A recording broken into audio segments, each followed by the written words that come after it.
everybody. This is Doc Mack from the Galloping Ghost Arcade out in Brookfield, Illinois. Today is Thursday, April 23rd, 2026. We are here live at the largest arcade in the world, the Galloping Ghost Arcade, getting ready for some live gameplay from none other than the talent, GGA Jeremiah, and excited as he is going to play some Cannon Spike released from Psycho back in 2000. I have to pull up my arcade listing on it.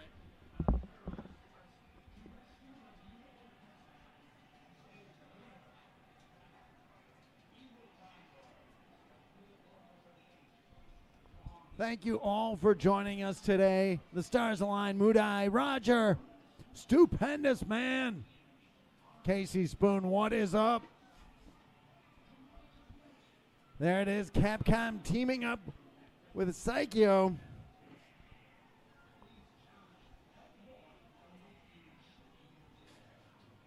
The real Hammer Billy Lee, what is up?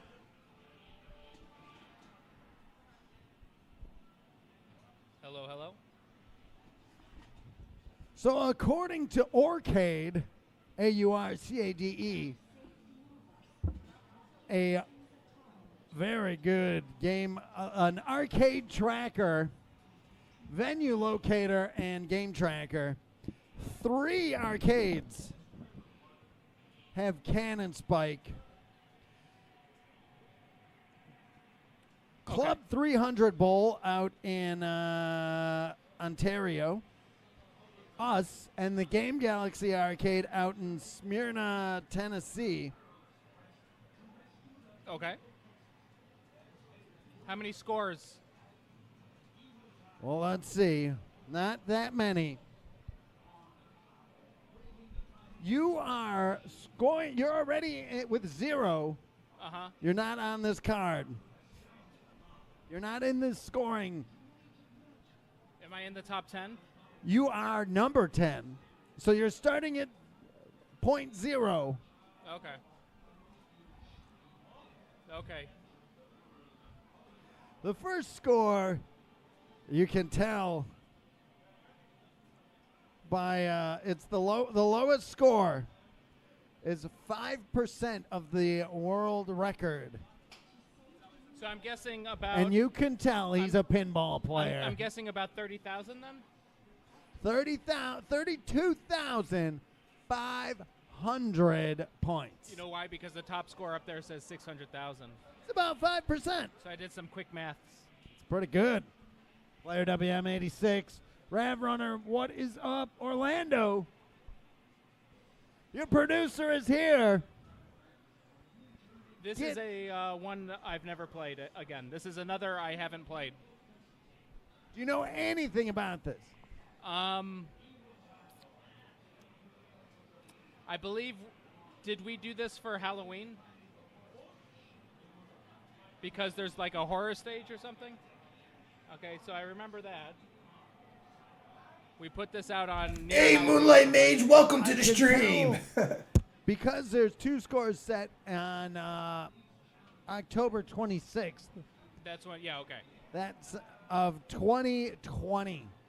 Okay, so I knew that. That is insane that this has been on the floor for that long. I remember that, and then is this like a Dreamcast, PlayStation 2 era game? Believe it came out on the Dreamcast. Okay. So do people that have Zombie Revenge scores also have Cannon Spike scores? Maybe some of them. Okay. All these scores, all 9 scores have been set here. Okay. It looks like a little Smash TV action. Do you like, have you noticed any familiar characters? I saw Cammy. I don't know who else. Do I get to choose? Here, let me see. All right, we're starting it up, everybody. Oh, there's Slippy, a lot. what is up? Do you know who that? There's Cammy. Do you know who's They on have Sim 1. Tammy, Sheba, Maybe Simone. Arthur, and Charlie Nash. That is, well, there you go. Give him some rollerblades and he's going. This looks like a Milestar 3-button saying game. this is more like Total Carnage. Milestar putting the monocle in, being like, to be more specific, it's more like Total Carnage. Okay, so you shoot a direction and hold it, and then you'll stay looking that way? Then you strafe that way. Okay. Getting that life. Man, those guys. There's a kick. Is that stronger? Probably. Oh, I ran into that bullet. Okay. You traced it down. These guys are strong. Not to melee attacks. Is this a bomb? Oh, this is lock on? Is that a lock on button? Yeah, lock on. Okay. Oh, they got Balrog in this game. Creeping up on Ken Walker's. That's a pinball guy. He's a pinball guy. You've already tied his score. So this is where Ken got. Or no, not yet. Now you've already surpassed it. Okay. You've gotten further than Ken Walker. This guy reminds me of Carnage Didn't wait. TV a little bit.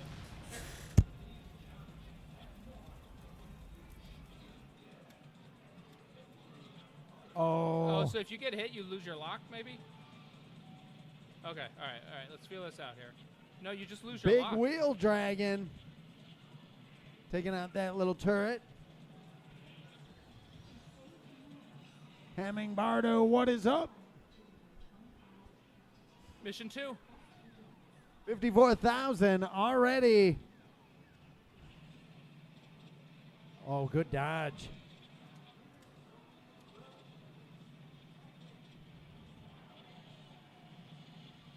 Who in the stream chats played it? Mudai want you to go Cammy. I'll play everybody. Saying, is Amiga Cammy in the stream now? Paul H., what is up?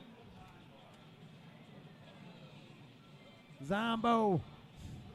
Zombo's Revenge? Amiga Cammy in the stream chat.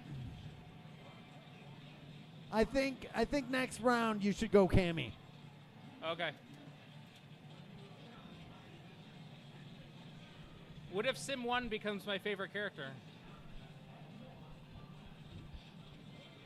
Keeping that health up. Oh, no. And then losing it And immediately. then losing it. Gunship is Okay. 77,000. Ed Pelnick, his next score, number 8. 130,930.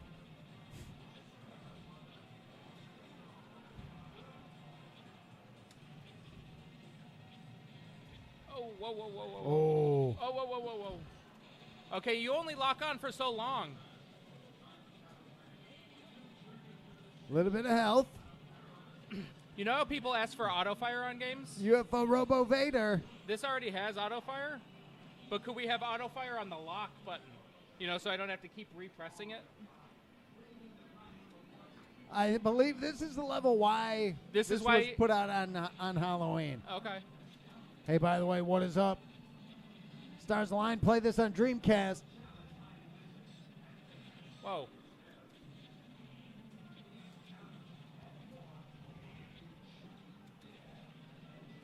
Lord BBH, what is up?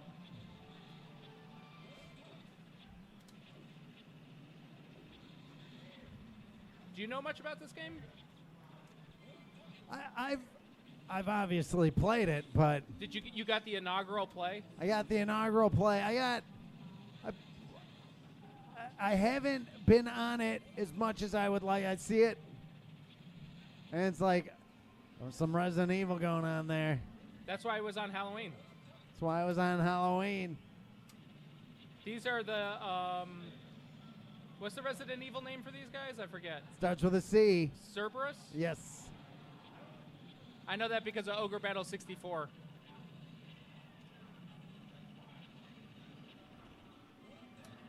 Speed.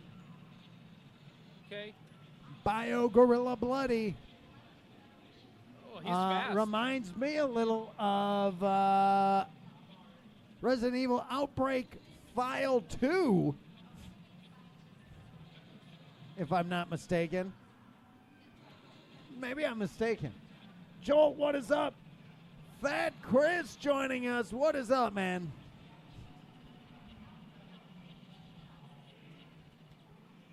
Should we get a soundboard with Yo Fat Chris that we could hit here? Yeah. Maurice always did a good Yo Yeah, Fat he always Chris. Yeah. From the gut. There's a lot of bosses in this game. All right, Ed in the rearview mirror. Bio Monster Giant BB. BB. Is that where people name themselves from? In chat? What? Anybody who has a BB in their name named it after this game? As in Lord BBH? Sure. Lord BBH, are you named for this monster? Oh, no. I just wanted That's a deep cut, man. It's impressive. Taking him down. Oh, man, it's like superstars in the stream chat today. We have the one and only Pete Hahn. Oh, no. This is bad. Oh, no. Oh, no. Do they have ratings like gun power, kick power, movement speed? You should write the game FAQs on that. Oh, so close. But the Michael D. Smith score still stands.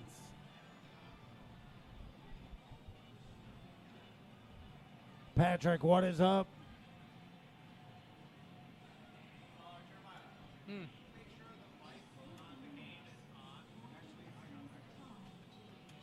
Your producer. A cameo? Cameo.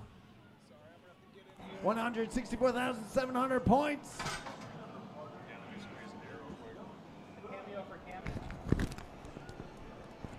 Yeah, it's on. It's just real light. Sound's coming out of the game. Yeah, the game's sound is just a little light. Let me check the front real quick to see if it's got something. Oh yeah.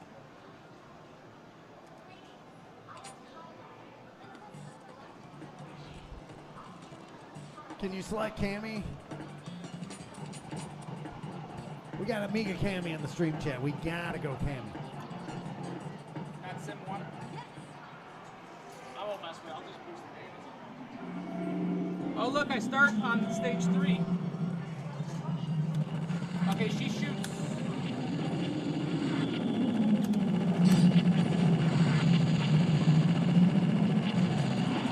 She might have a wider shot, it seems. Double barrel. Two guns. What if it's like a heavy barrel? There's garbage. What is up?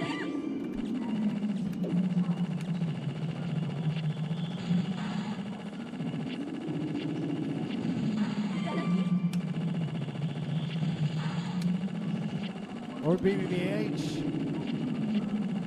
saying that he's not seeing you do the moves yet. What moves? Kicks? Is that what I'm supposed to do? There's all sorts of stuff you could be doing, I Oh, suppose. so this is like Alien vs. Predator? Are those better points? You're already at 27,800 points. Yeah. Combos and such. Combos? What's a combo?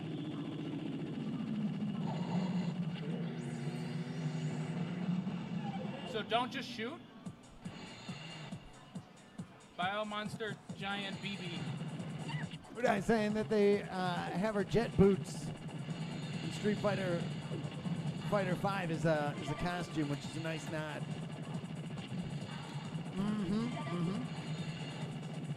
Look, I'm just gonna. Oh, should I? Bio combo? Monster Giant Lord BBH. Bio Gigante. Giant Monster Biohazard Gigante. Something.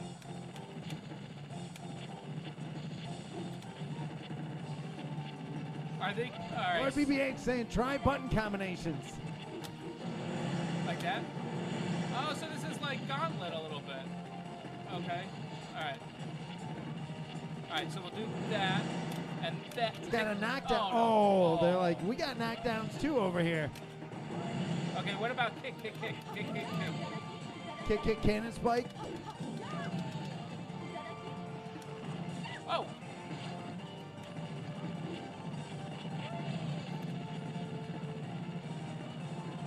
Try different button combinations. Man, this lock-on system is giving me Tibbet's arm.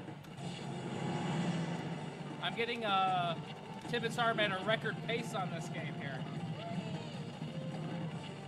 Have you ever had requests for like, hey, can these buttons be a little closer or a little farther or anything like that? Yeah, before? You yeah. have? I've had some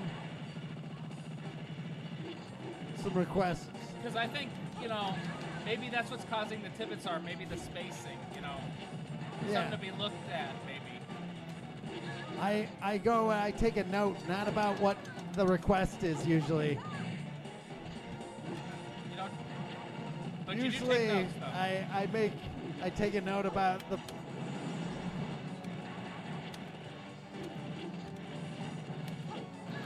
No, wait, oh no! Oh no! 105. Okay, so there's. Oops.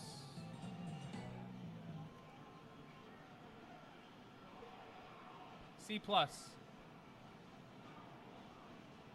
Alright, I did worse. That's alright, I was trying new things. That happens. Alright, we're gonna try Sim 1.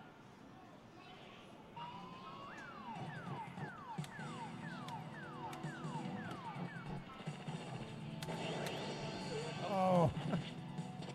You didn't even get the first hit there. Oh, You man. giving everybody one free hit before you.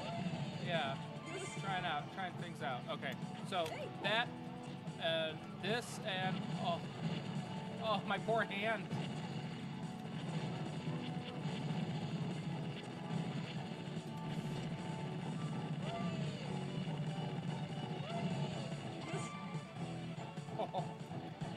All right, watch this. Oh, no. Okay.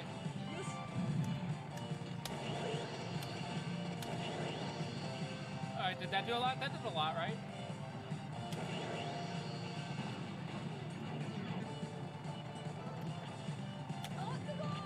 Look, I did all three. What did that do? Oh, is that a bomb? Did I do a bomb? That was a bomb. Oh. Okay. Visible garbage. I did see that. That Neo Geo. Pretty happy to see that. I didn't know it was compatible with CRTs. That's awesome. So there's got to be a 3.4 and 16.9. Oh, look at that. Is there points for speed, do you think? I don't know. I do not know the scoring tech on this that well. Okay. Oh, no.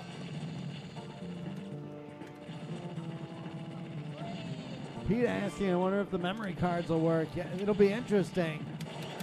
Like an F-Zero? We can test that out. Somebody gets one of the memory cards. The memory cards work for F-Zero, right? There are memory cards that F-Zero uses. They're magnetic cards, though. I have a whole case of them. Or a box of them, I should say. No, get away. Okay, lock on, then double tap. Something like that. Oh, lock on, double tap. Nope.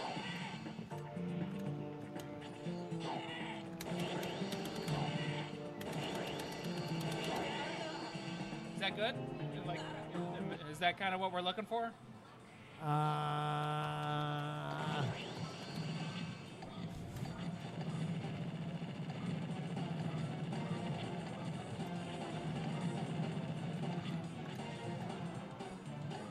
Probably get that turret out of there. Oh no! You have to aim the bomb. Oh no! Oh no!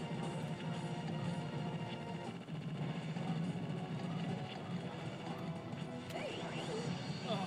Taking out that turret.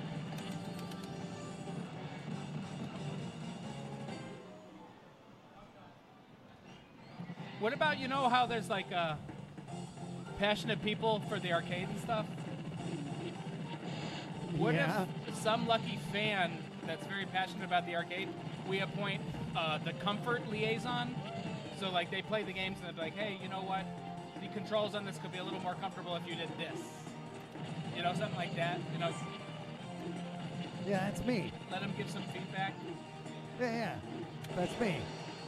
Oh, that's already you? Yeah. I do that.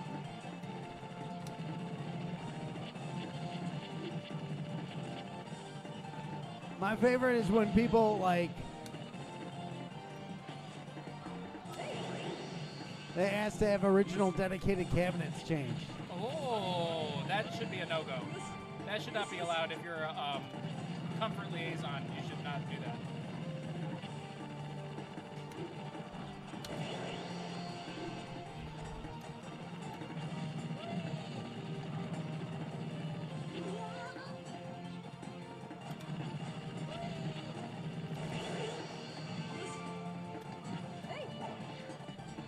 Why don't I just kick more?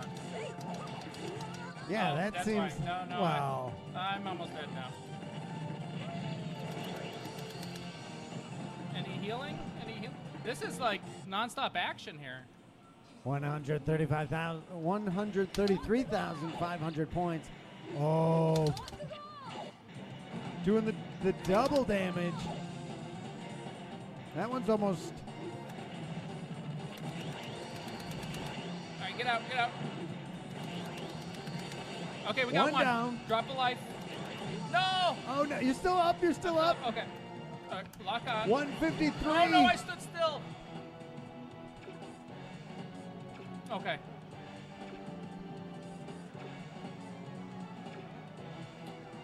Auto fire for lock on. What do you think? Put it down in the maybe category? No. No, no, no. I could be the comfort liaison. My slogan could be I care. Be taking away leaf switches left and right. And no, no, no. For comfort, I don't know if I could get rid of a leaf switch for comfort. They're pretty comfortable. I'm sure if you were in that spot, there would be some just heinous requests. Okay, so I went in and kicked and died. Oh, this guy might be a little slower. Do you think they balanced it? Oh, Yeah. yeah, they did. Oh, in the back.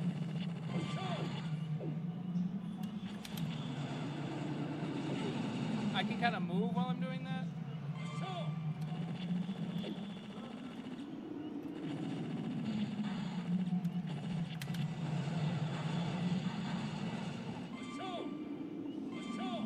Look at all those points I'm getting. Oh no, wrong way. You think that's good points?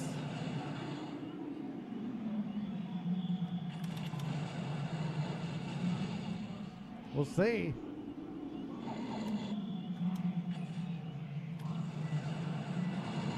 Oh, Oh, that was a lot of damage. 37.8. That's not bad, right? After stage one. All right, so stage one, 37.8. Oh no! Whoa, whoa, whoa! Oh, you've already wrecked this guy, though.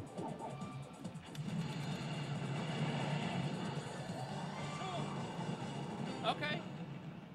Maybe this guy. I like slow and strong. I could get used to this.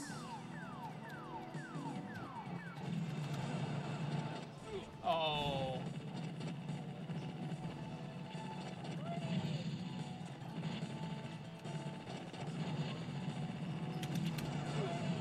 Oh no, give me something. Oh no, I left life.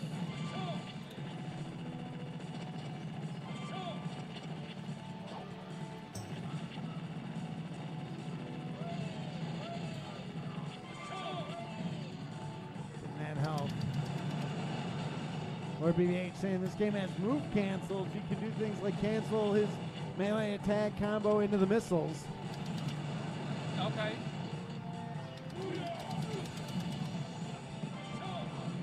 Full health. Thing spinning in like Gamera. Oh, Is that good? Is that good? big Oh no. out of the box damage. This is a bullet hell boss. Oh, you knew he was going to be there? I want this guy. This guy's. Oh no. Oh no. No. Oh no. What? Why? I want this guy's health. Oh no.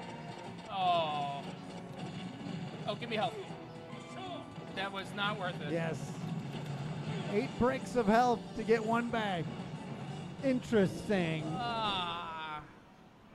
Mission 3. 104,800. You know what would help in this game is macro buttons.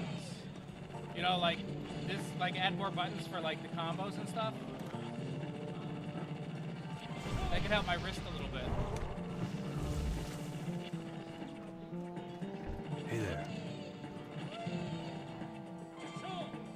These are the kind of suggestions the comfort liaison could bring up. Be careful. Yeah,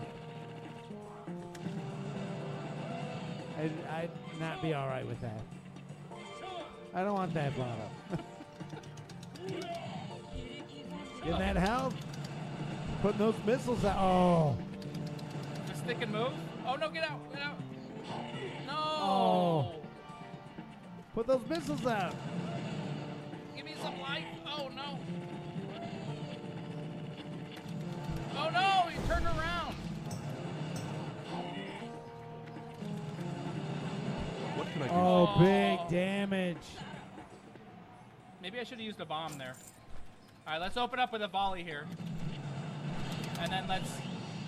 Oh, my goodness. Is there invincibility frames on bombs, you think? Probably some. Okay. Was that good? I don't know. Big wheel. 158, I'm doing all right.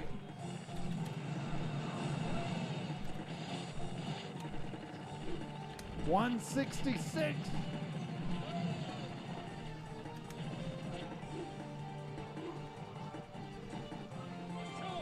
And that bomb. Okay, now move. Missing with those missiles. Those are true missiles.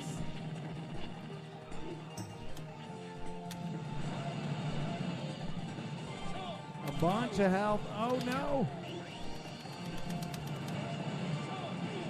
Oh no. Oh no, I kicked him. Oh no, what? Oh no. How did he live? Look at... I saw 177, so you made some progress. Michael D. Smith in your rear view mirror. Okay. So you can actually lock and use the heavy shot easier. Yeah, that's what I was doing. Or no, he was And- saying the Dreamcast version you can do that. Oh, see? Because there's more buttons in the Dreamcast version. So we could bring that up as an idea. Well, if the Dreamcast does it, you know, maybe a couple macro buttons. I'll wait. I'll check to see if there's new DLC, if the new patch came out. Okay. Number 6. What's my next score? Who's next? It is a certain Masi's Hagopian. I think we need to do a bet. A bet coming up? I think. Will I be able to beat his in the next? Let's see. I have to try one more character. So in the next I'll give you 3 attempts. 3 attempts to beat my 3 attempts. Let's do it. Let's do it. Can the producer put a bet up? Next 3 In attempts. the 3 attempts. No forgiveness on these 3 attempts.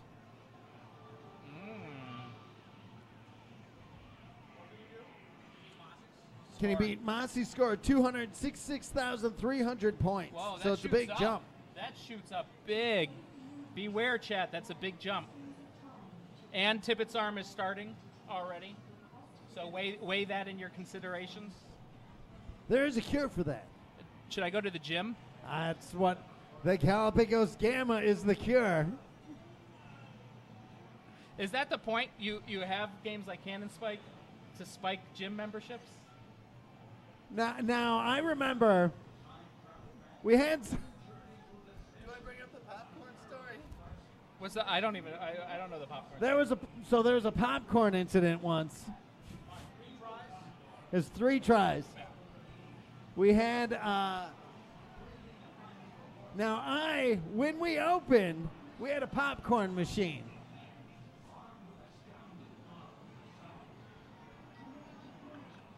And I was not about having a popcorn machine, but it did well. It did well. Ooh. Do you remember that? If we brought it back, I would get enjoyment out of that, knowing that the producer has to deal with popcorn every night. That would be fun. I don't think the producer would enjoy that. Yeah.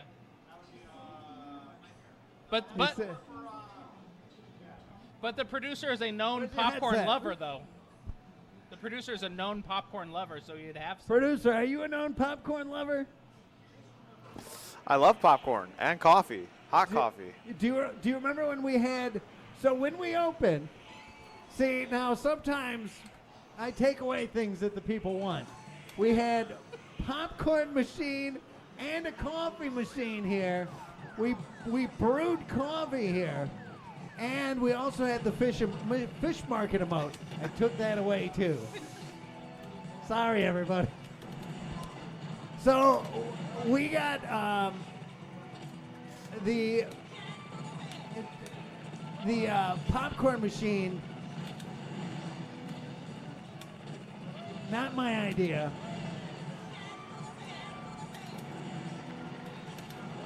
I mean, it's fun. The popcorn machine out of the popcorn machine. That's top tier.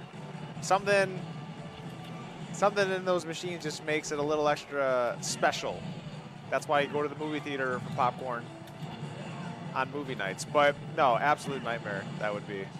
Can you imagine the Yes, I the can kids? imagine. Yeah. Okay. That'd be All right. awesome. Yeah, it'd be awesome if you're not working the arcade on a Saturday, Friday, Saturday, or We Sunday. had pizzas. The pizzas. What else do we have? Skittles, We had Skittles. We had Ramune. Starbursts. We had Starburst. That's just like, it's why you can't have console nice gaming. things. Uh-huh. We had Console cats. gaming. We had kegs. Ooh. Yeah.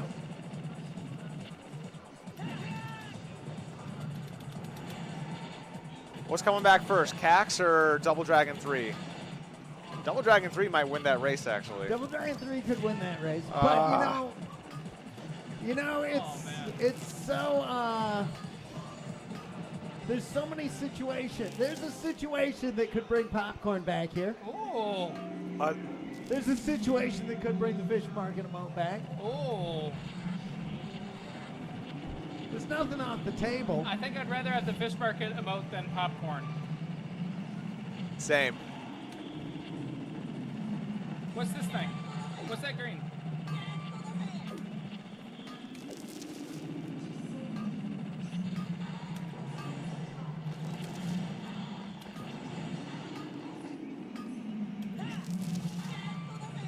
What's that? Lord BBH putting up an emote. What's that emote? That's his fish Oh. market. Oh, that's your fish. That's the Wish It's the fish bootleg. market. It's the bootleg. The bootleg fish market emote. But in Seinfeld, people were praised for their artistic bootlegs. Not like that. Talking about the theater bootleg. Yeah.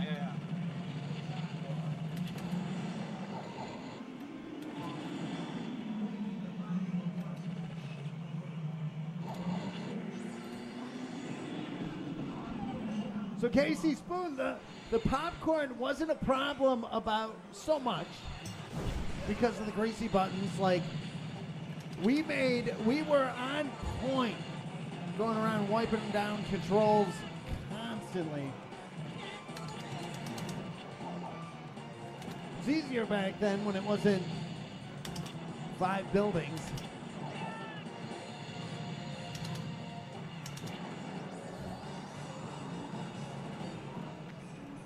Somebody was like,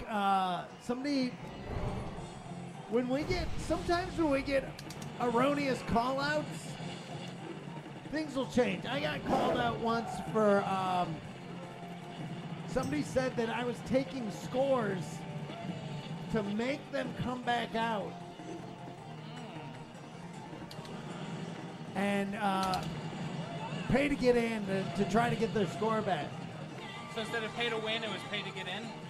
It's like, oh, you're just taking my score, and then it's like, that's not fair. So I was like, all right, I won't play that anymore. Did you say get good?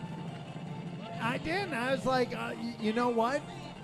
I was taking his score every day, but his scores were low. And I enjoyed the game, but I was somebody else started taking their scores, so it was the same thing. I was like, just took away enjoyment from myself, which was fine. But somebody said that we were oversalting the popcorn to get more drink sales. Slick.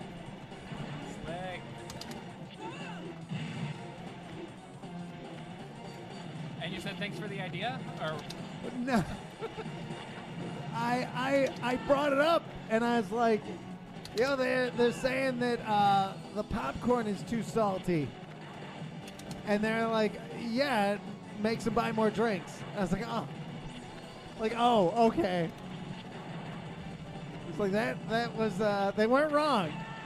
oh, But the popcorn was really good. I didn't see that score. it's no Mossy's. It's not Mossy's material.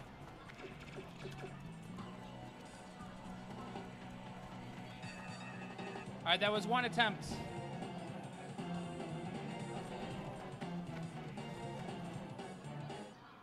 Pete Hahn saying the Galloping Ghost Car Wash and Detailing Center. So, Ooh. right next, so there's two. Most anything that gets said, it's kind of like, well, you know. I'm going to go Arthur for second run. All right. Second run Go going Power. Arthur. The Rainstorm Car Wash, back when it was the Brookfield Car Wash. I was talking with their owners. They're like, hey, if we ever sell, we'll come talk to you. Oh, do I have a deal for you? And it was like, yeah, I'd be interested in that. We have the mechanic shop. So maybe we'd do that. Did you say who knows I everything? got Maybe? what you need. I didn't say who knows, because I kind of knew. But they never came by. So it's kind of like, missed opportunity. Not missed opportunity. It's an opportunity that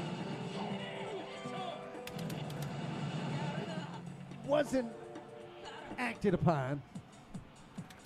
Well, there was no opportunity, really. Just never materialized.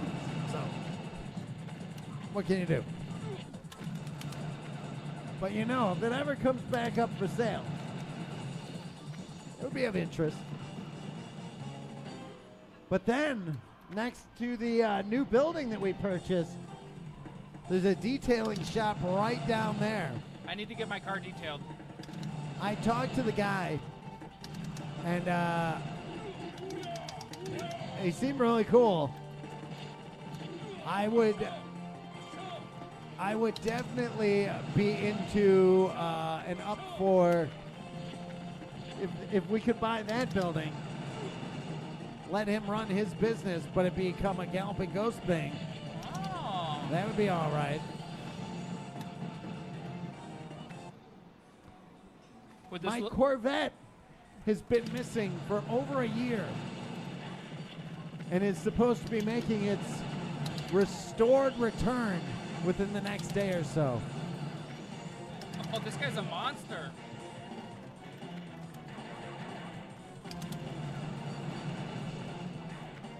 He hits hard. What's making a return?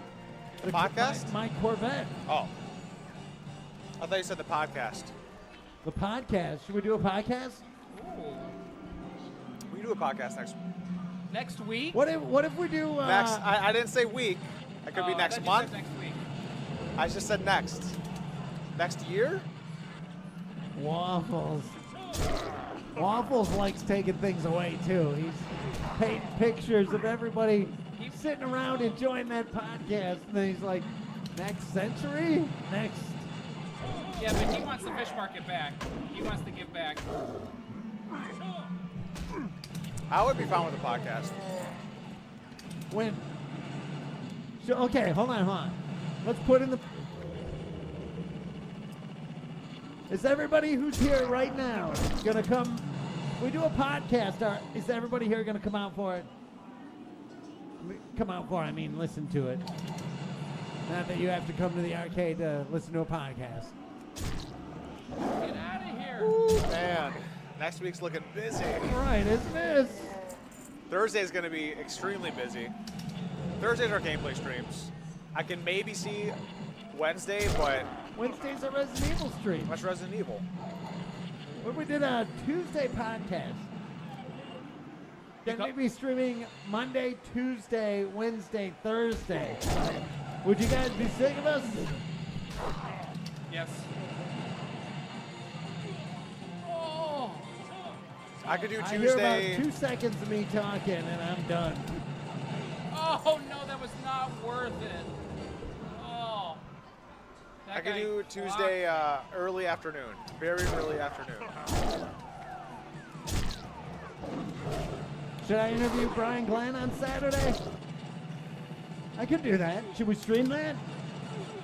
Waffles, you're not here on Saturday. I'm absent. Huh. All right, maybe I'll do a live stream with Brian Glenn. It'll be an interview stream.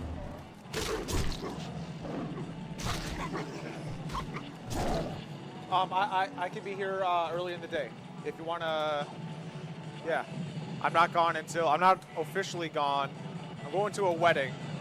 I'm not officially gone until 4 o'clock. Oh no, wrong way. Brian's no. getting here at 3. Exactly. Do a little earlier. Tell him to get here at 2 o'clock. We can make it short and sweet. I think even if we get him here, we could do a 20-minute. 2:30. Let's keep him on point. I know he's got a lot going on, so let's keep him getting here at 3. Unless you're concerned about. Well, that's when the event time starts. Right, Let the people build up, anticipate, but yeah, play a couple games. yeah. That's fine. King asking what the podcast's going to be about. I want to. I have some ideas of what we're gonna do on the podcast. It'll be part. I want to do like a part podcast, part arcade news show. What's the score I'm going for? Arcade what? Arcade news. So what's going on in the arcade world? Like that AES that's coming out. Stuff like that. I'm fine with that. There's so much to cover, though. And Yeah, there's that's fine. some deep topics.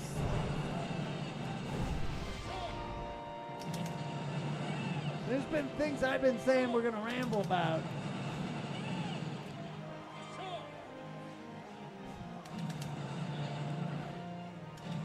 Should I start doing like a Sunday, just sitting bare bones, just like sitting at the desk,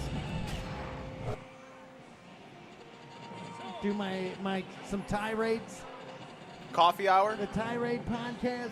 Like you're reading a book and you go, oh, hello, didn't see you there. Like that kind of thing? Yeah.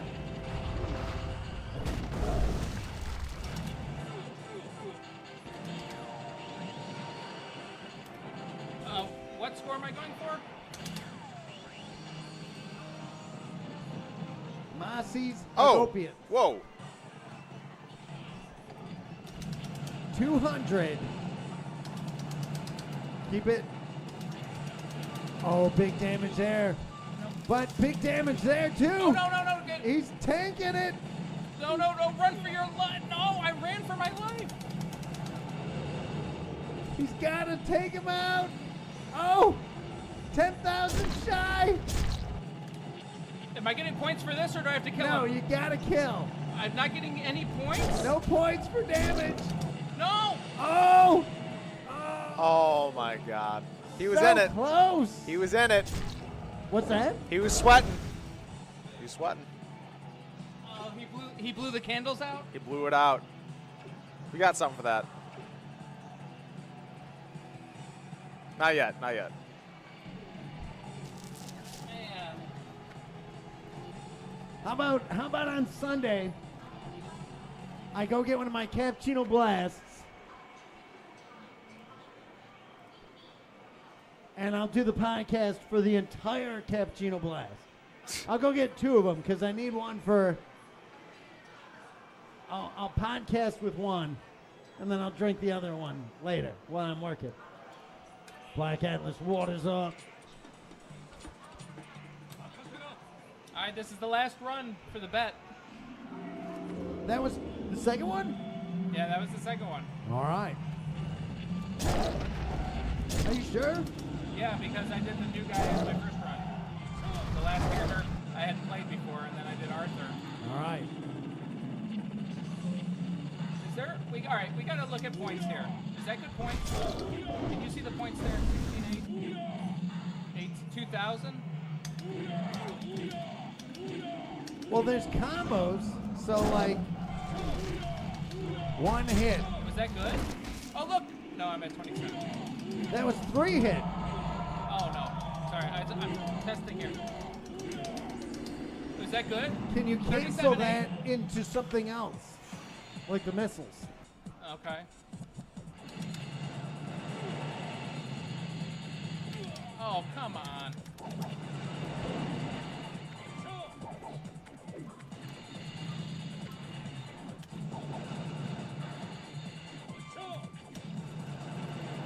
Got it. I think punching gave me a little bit more points, but not a ton. Is there like a combo? No, I think that is because. Okay, you're at 61,000 there, so we'll try to keep track of that. Espresso is the way to go. Which one? So, they're saying that I should do a coffee podcast. Oh. They're saying espresso. So I have all but cut coffee out except for my 2 coffee ice cream drinks that I have every day. Oh, just 2 a day? Oh, that's nothing. But no coffee. It's 2 cappuccino blasts made with chocolate ice cream. Is that considered coffee? Do you consider waffles? Do you consider that coffee? I think it's supposed to have a lot of caffeine in it. Is it? I think so. I think if I drank that, I drink so much coffee, I think because there's so much sugar in there, that's also giving you a lot of very temporary, the sugar high or whatever. I don't know if I get any of that. I think I'm well beyond that. I almost I pushed the limits of my caffeine once.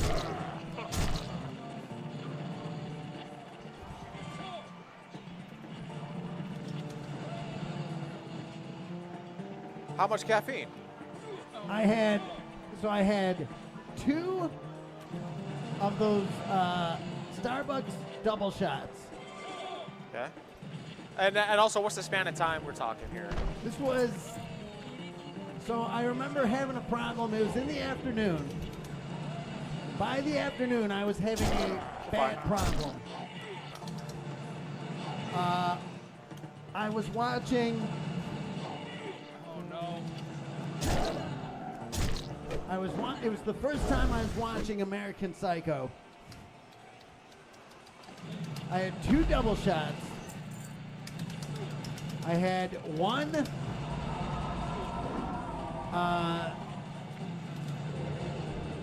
cappuccino blast. I had 2 bottles of Water Joe, which was caffeinated water. I had a Starbucks espresso drink that it was like I asked him what was the most shots that they had put into a drink ever. And I had him add 2 on top of that. And it was mostly just the shots. It was hard to drink. And then I was not well. I remember I was watching American Psycho. I'm laying on the floor, and Buck was there. And I remember my heart rate just going, it was bad. It was like, oh, this is really bad. This is a lot of caffeine I'm dealing with. I need to break, if I can break through this, I'll be unstoppable with caffeine. But I was genuinely concerned. Oh. The answer's no. The answer is no.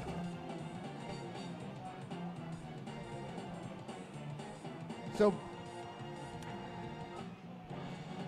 I was going out later that night.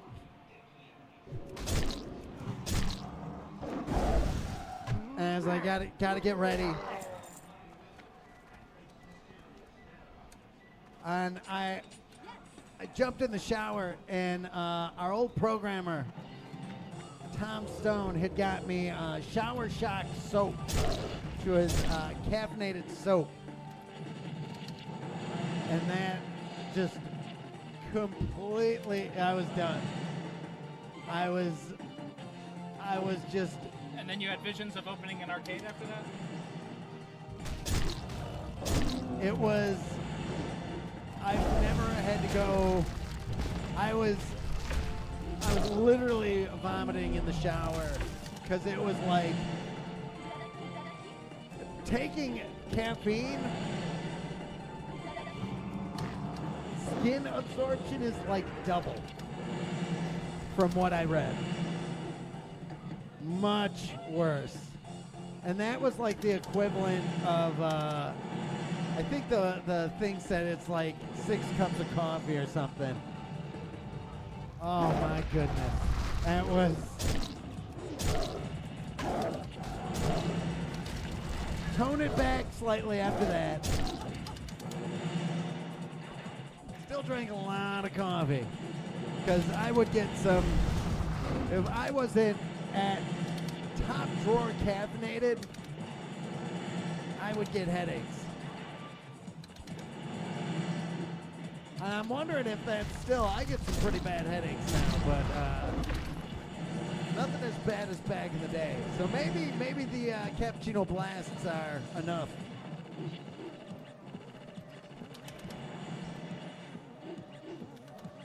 Oh no, I didn't want to do that. Got him.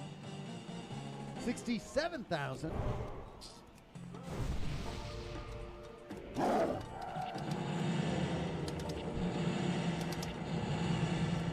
I like pushing limits.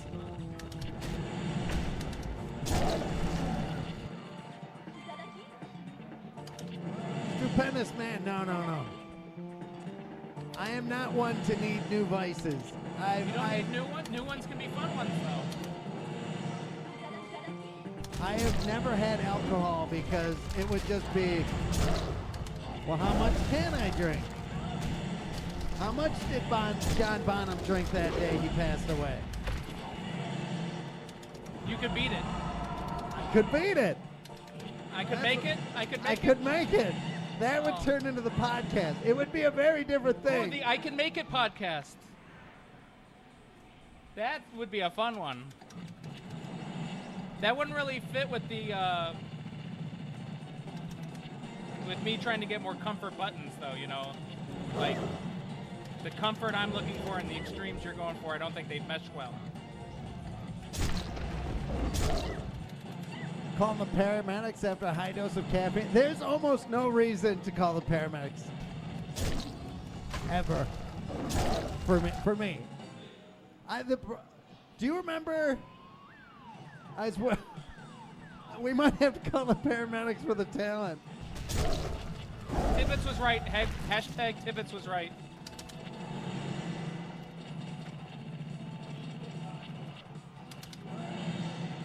many times have you said that before? Never. 3 to 5 times. I have never. No, lifetime, not today.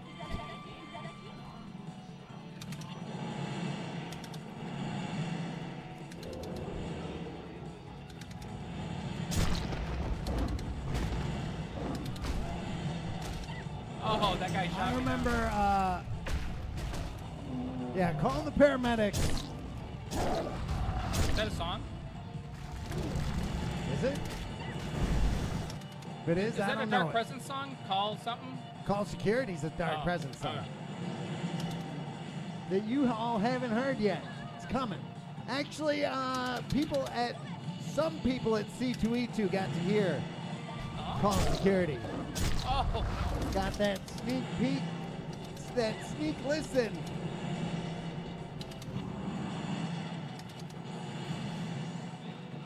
oh man, I am hurting. I don't know.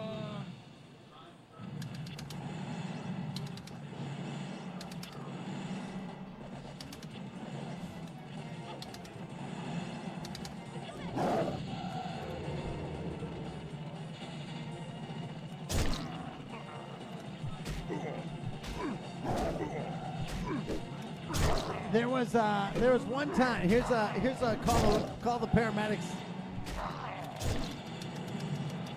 A call the paramedics moment. Oh no, wrong Oh, button. just short. Couldn't get to him. Ding, baby. Town, do you remember back when the Galloping Ghost production offices were in my house? Mm-hmm. And do you remember I was working on the cabinet, The Dark Presence cabinet? the Dark Presence cabinet, and we were making the USB holders, and there was some heavy plastic button caps that I needed to make fit USBs. So I was carving out of plastic, and I'm sitting there Whoa. carving towards myself. And I literally had the thought, you were in there green screening. You were in the office green screening. Do you remember this? I think so, yeah. And I literally had the thought, oh, it's dangerous to carve towards myself because that I'm using a brand new X-Acto blade, and I could swipe it across, cut down my arm, and some bad things could happen. Cut away. Just like we're taught, cut away. Cammy's fast. So I cut away,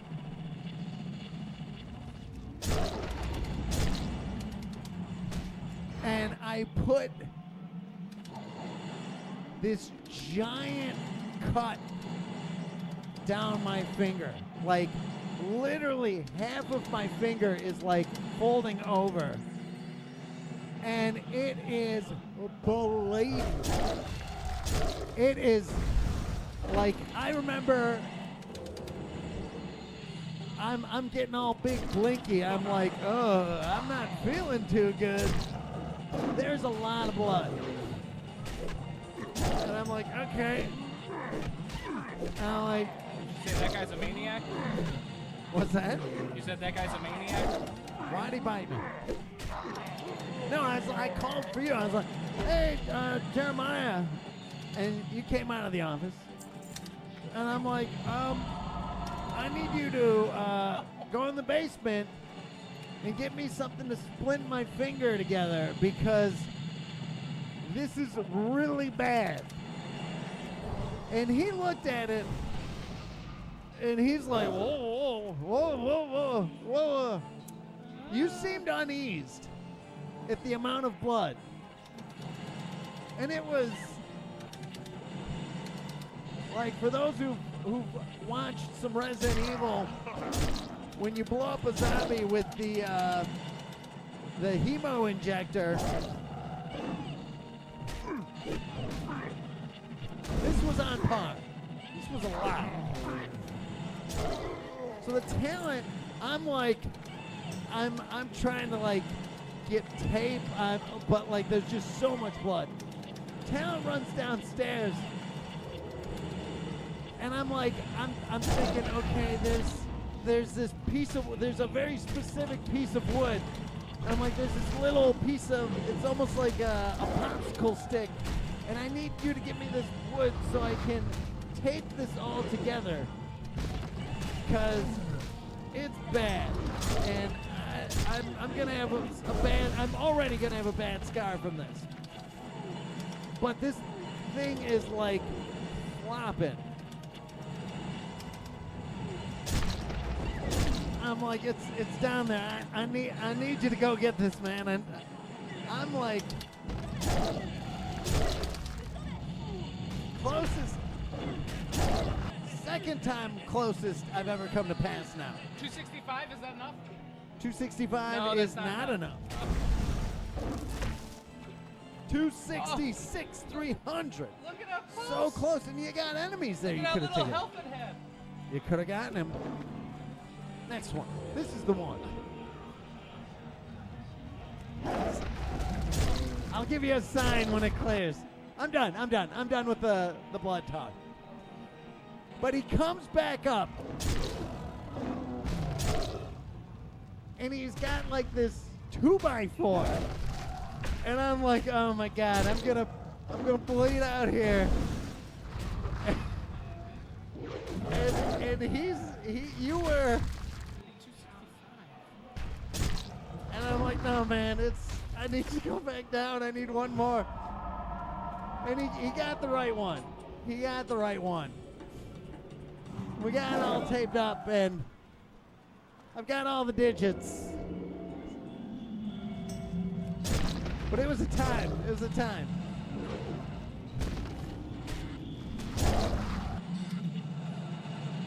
I believe you asked if you should call somebody.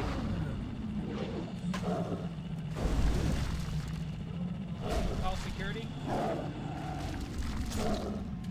Call security. And I was like, I can make it. I can make it. Okay. All right, so no points.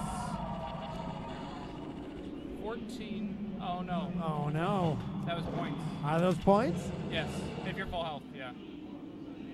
Probably some good points away. I think it was 2,000. I think it was 2,000. That's something.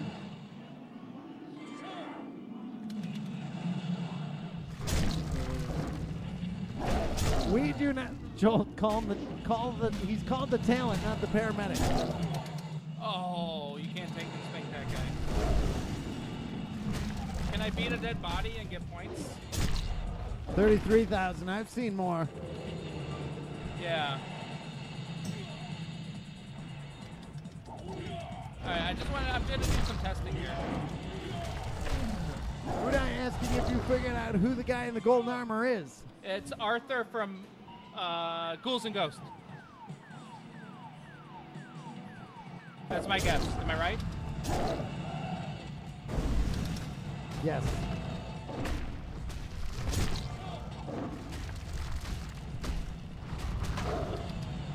With his gold armor? His gold armor, his lance.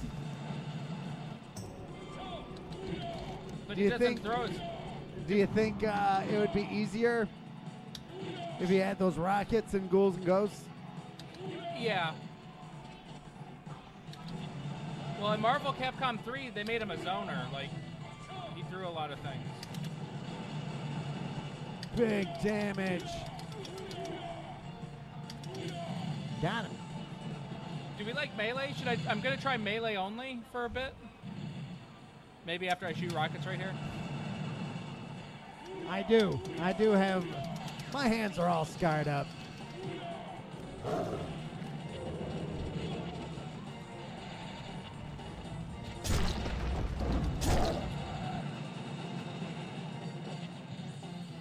This game's harder when you do melee.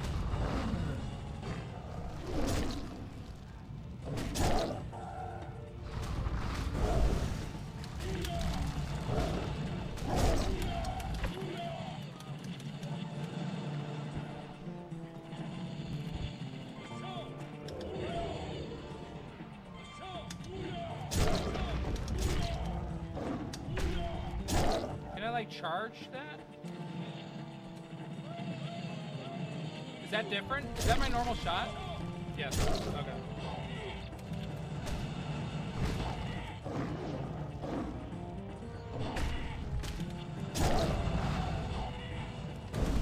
Threading the needle. Woo. Send her on her way.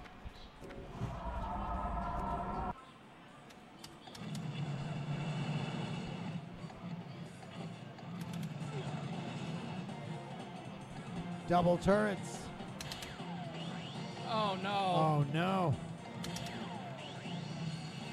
Got him.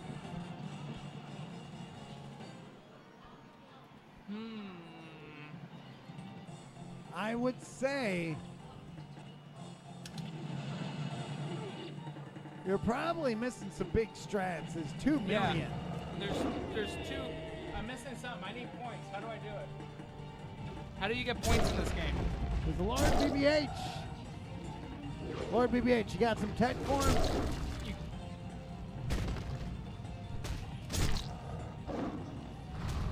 What are you thinking of the game?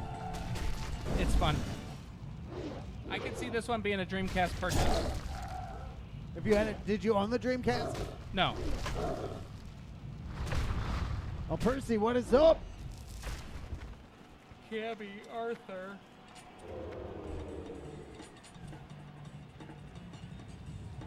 Alright, we'll try Nash. Lord BBH. Who's the character everybody uses?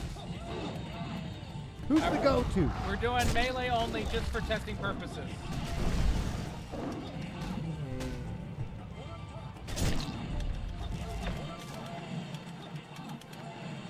Maybe combos like that.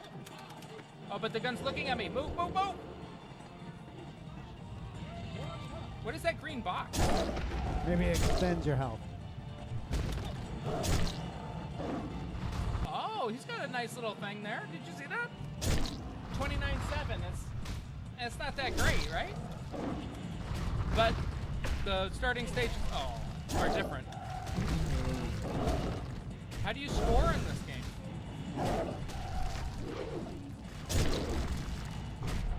It does look 16-9. That's Waffles. Waffles could be. Does he have black bars or something? No, he's probably grabbing the signal through VGA or something, and it probably was trying to put it in 16-9 through the capture card.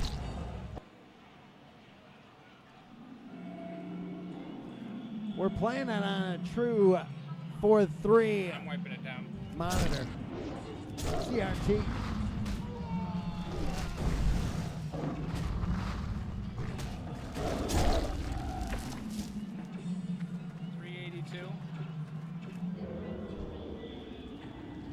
Zombo asking why the focus on Mossies. What focus? He was just the bet for today. And he's the next score. And we have art for him. Mossie's an amazing player. A great benchmark. No. He's a great benchmark of scores. And he's probably the closest to playing every game. Oh, yeah, that's for sure. He's played a lot of games here. Probably only a handful that he hasn't played.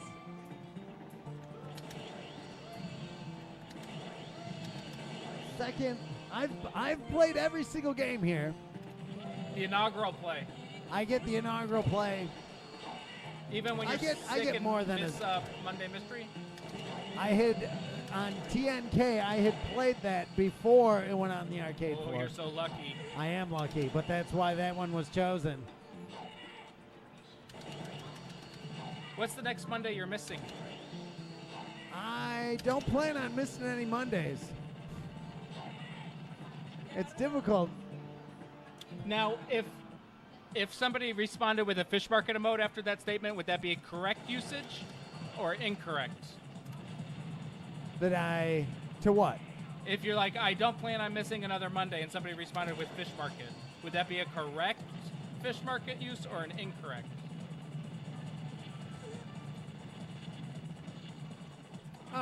That'd be kind of incorrect. It's not a good use. It's not a good. It's not a good. Because nobody's calling me out for it. If you're saying, You've missed too many Mondays. yeah, if you're saying like, oh, how do we know you're going to be here on Monday? Okay. Oh, okay. Then I would. It would mostly just make me feel bad because I don't like that I missed that Monday. Oh. Like I can't. And it was say out of your that- mind until recently. What's that? It was out of your mind until I brought it up. No, it's always on my mind.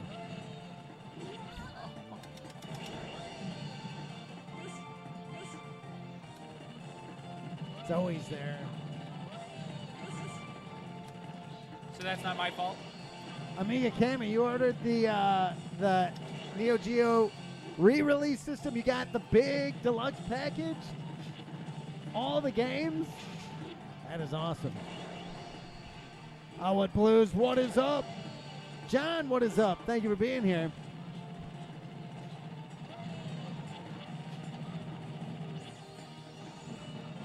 Buggy Hayabusa.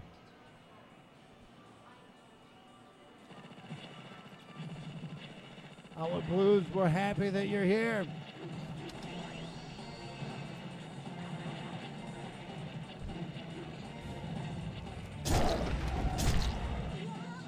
No. I'm gonna see what his bombs are. Oh, it's up close. Oh no, this is Sim 1, right? Sim 1.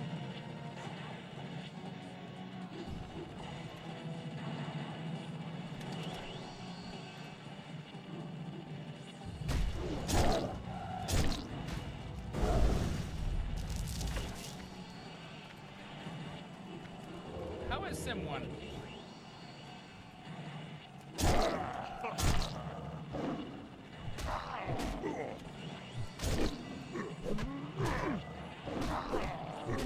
Okay.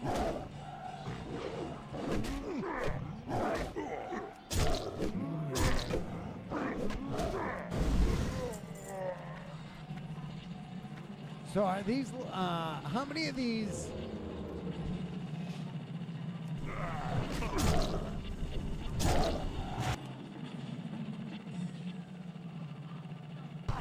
So there's enemies from Cannons. what's that? Cannons and spikes. Resident Evil. Well, this is Resident Evil. Street Fighter. You've got Street Fighter. Arthur. Like, is that is the four-armed green guy? Is he from something? He looks like a World of Warcraft character, but I don't think that's what they're going for. Well, is it all Psycho and Capcom games? Is every character from something? Or cannon spike only enemies? Oh, you know what? There's probably secrets. What do you think about? Is this a secret game? Like, can I shoot here or here? What's the ruling on secrets for this game? Do we know? I think it's more going for. Get out of there. Whoa.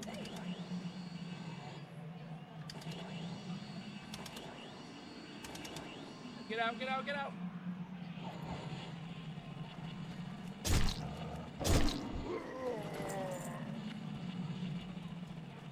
Alright, I just want to hit him with the AB right here. Did I get him? See you later. Oh, that man, Got it. he doesn't, he's got, or she's got okay movement, but Yeah, right. not even that much damage though.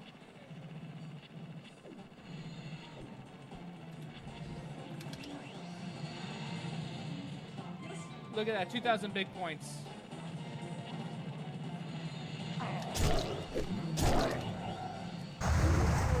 Another 2,000 big ones. How you do it? No, why did I do that? That was pure greed. Oh, I didn't know 3. Only 2 that time.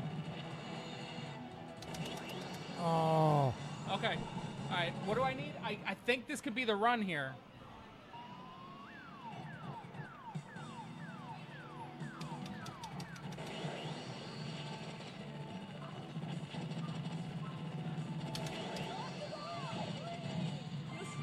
Okay. Trying to keep that Got health like a up. melee bomb. Yeah.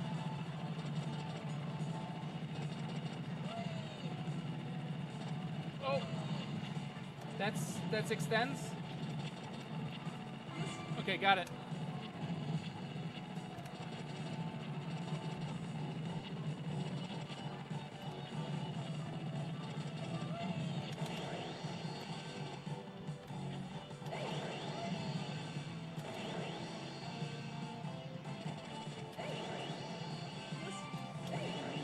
Is this good? I think I'm doing good here. You're doing great. A lot of health. Move. Oh no, that was bad. Oh no, that was bad too.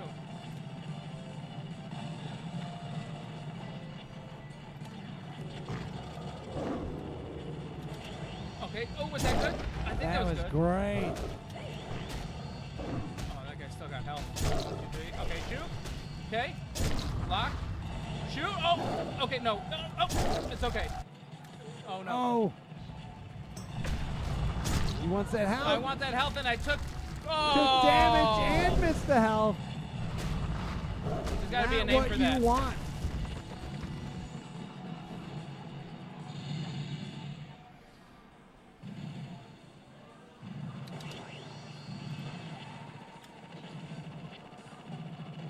Classic Psycho bullet patterns going on.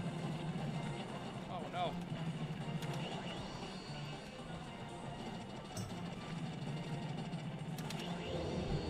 Okay. Oh. Oh, no.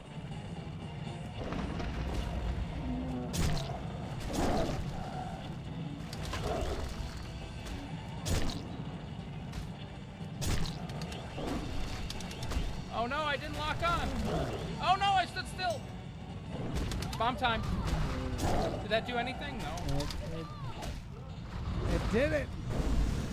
Where's my health? 233, 700. This is bad. I took way too much damage there. What are you supposed to do? 266, 300. The desirable number.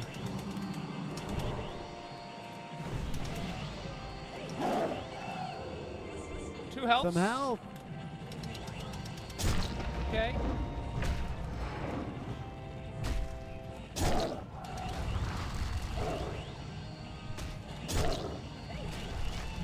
Okay. Got him. More health. Okay.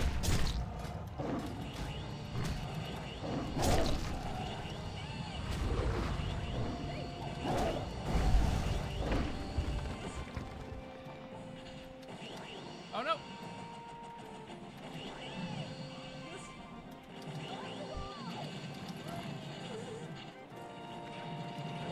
Oh no.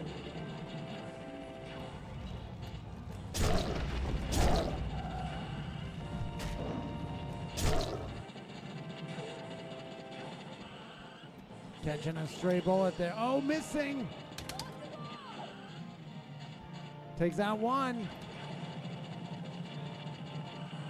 These little guys might give you some help. But don't. Oh no. Oh, Mo. It's so close. There's health up there. Okay. Got It's health. only one brick. Okay. Got him. All right, here we go. Woo! 273. Blowing up, top. 700. Blowing up. Mossy's in your rearview mirror. Kaboom.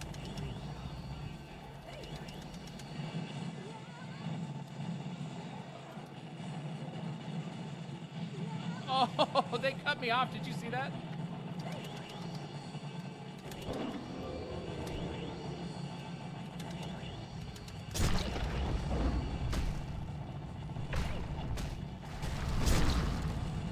don't get cut off. Don't get cut off. Close, so close. No! Second form. Second form. Is this the last boss or something? Who has forms? What is this? Psycho Classic. Oh! The big laser gets them every time. Bullmaster, what is up, man? That is classic Psycho bullet patterns going on there. Pretty good. What about Galloping Ghost Massage House? So that it could, like, that focuses on forearms. You know, you just put your hand on the thing, and then There was, you could do it before and after the arcade visit. and after Gamma, you could use it. After you, it's something to think about. Oh man, who's your favorite character so far? Does Going to the hidden, BBH asking if the hidden characters are unlocked. there's hidden characters? Left or right on the edge character of select. So, All right, let's find out. Mega Man Mega Man's there. and some girl. You don't know her? Uh, Come on, you've got to know. Little Red Riding Hood. From Vampire Savior. Do you think the producer knows who this is? We should do a bet. Does the producer know who this is? What? Waffles has never played a Mega Man game? Mega Man 2 would be a fun stream. What? My first console that I like owned was N64. Was there a Mega Man game for that? What about Power Stone? Power Battle. Oh, the arcade? Yeah. Yeah, I guess I've played that. Yeah. You don't count those. You haven't played a traditional classic Mega Man game. Right.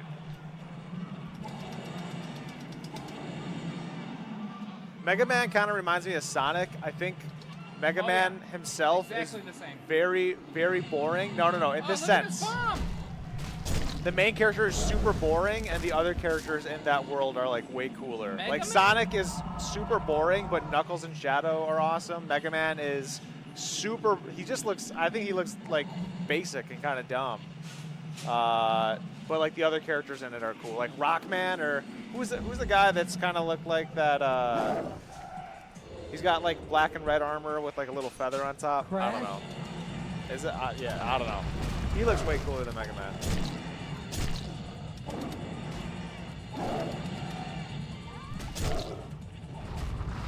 is Rockman one of the characters? I don't know, dude. Dude, Mega Man. Well, it's still too early right now. but- Rockman is Mega Man. In Japan. That makes sense. So you could blow these bikes up.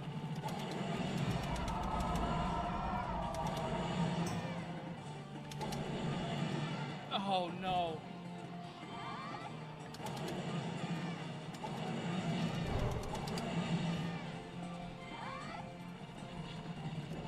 All right, we got to start a Waffles Plays. Yeah, Waffles plays. Do you have a video of Waffles playing things? After we add a new comfort and safety department, then we can add the Waffles Play series. But I think the comfort and safety Popcorn department. might come back before that. I think the chat could get down with that. The comfort and safety department. Which 40-hit combo. which person in Wait, chat is he a score breaker or he's probably a score breaker. I don't know. We'll see. All right, hold on. There's a 32-hit combo. But look, no point. I mean, you don't get points though. Like, Well, you only get points if you kill, right?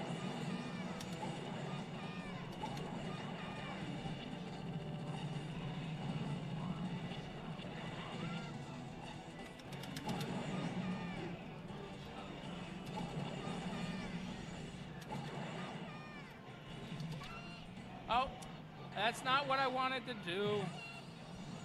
Steamrolled him. I'm out of bombs now.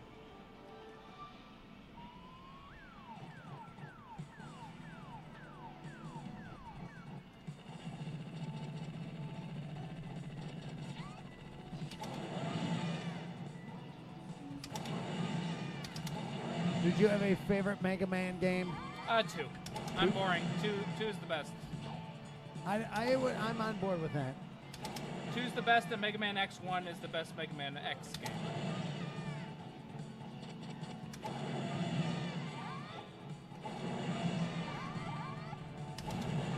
But I've only played Mega Man 1, 2, and 3. 1, 2, 3, and 7.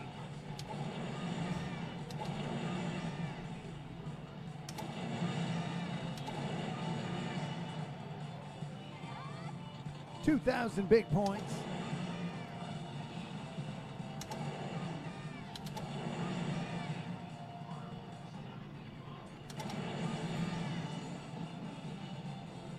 Mega Man.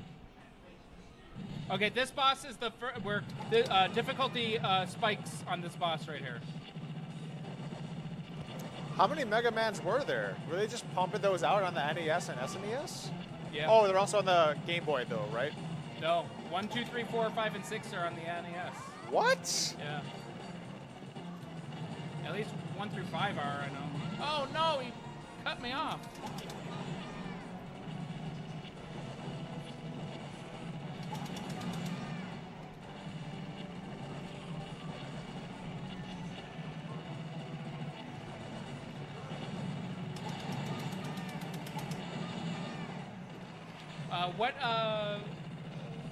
Mr. Producer, which year member would you put in charge of the comfort and safety department?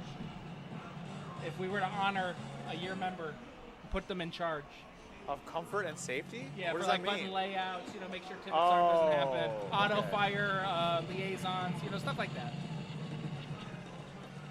I think you said it best yourself, Tibbets. Swapping out leafs if leafs are hated, stuff like that.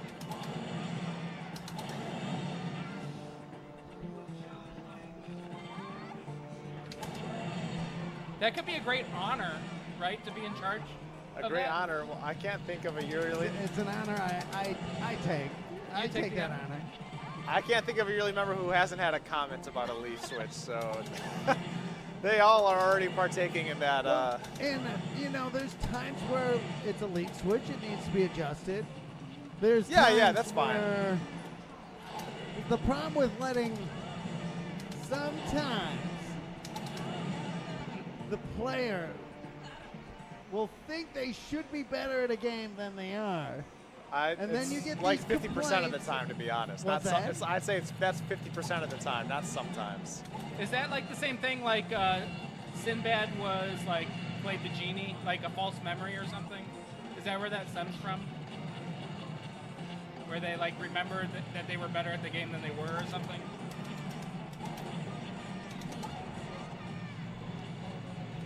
Listen, if in the same day you're asking me about looking at a controller and then also how to start a game, Right.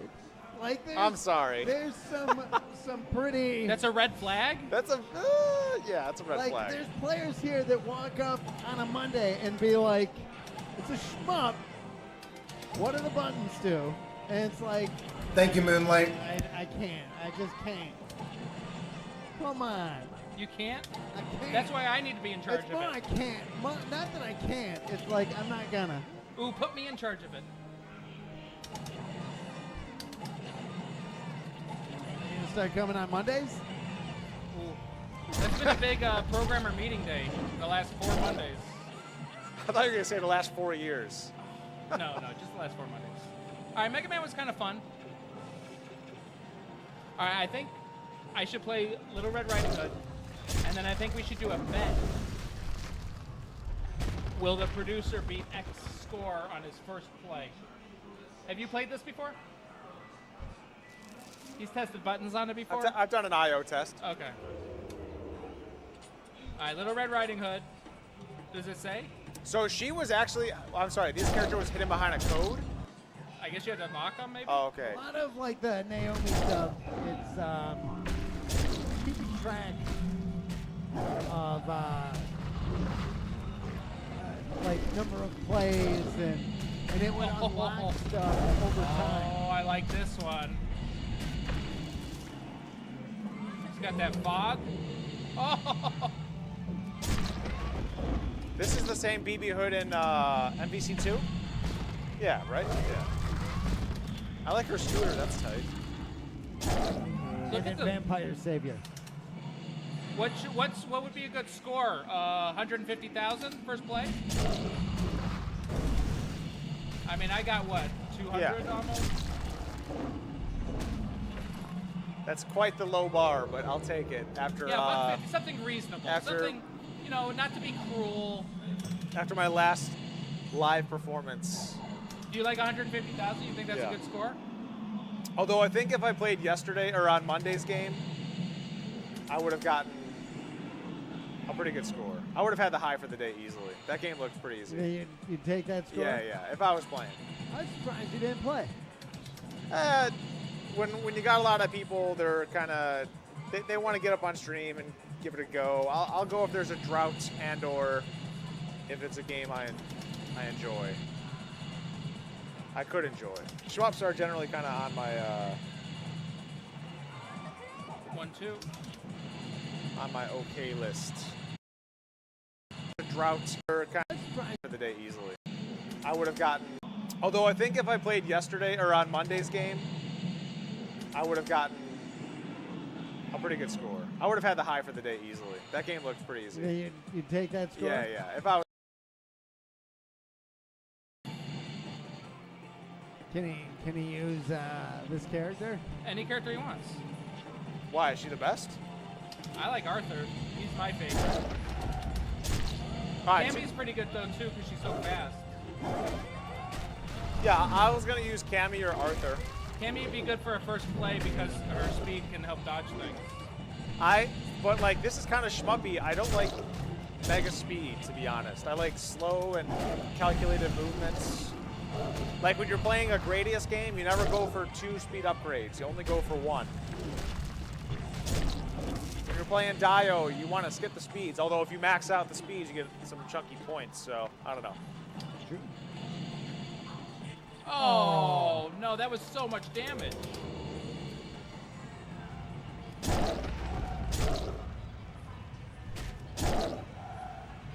Two speed? Yeah, I mean, it's what you're All comfortable. right, let's see what a with. bomb is. What is that? She pulls out rocket launchers?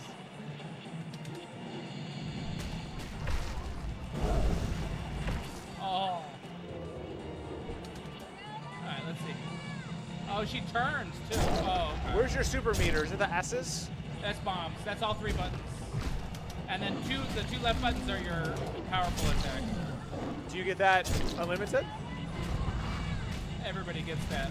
Right, but is that unlimited? Yeah. The power. Oh, okay. Why aren't you spamming that? Because you're. For hers, you have to get close. Oh, okay.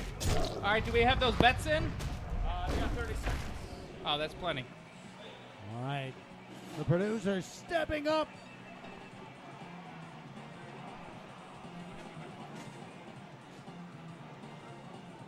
Oh man, you're drinking this. That's good to see.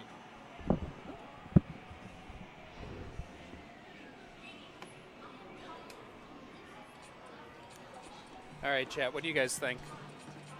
What are the odds here? I would bet no if I were a better. There's no way he's beating 150.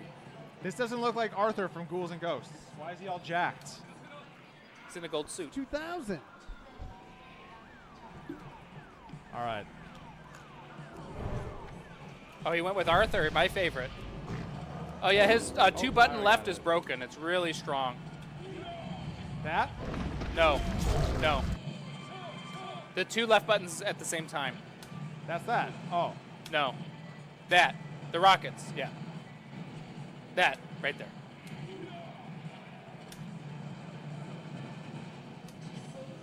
But I get a lot less range of movement when I do that. Yeah, but look at the damage. Okay, so losing a little health right there wasn't really much.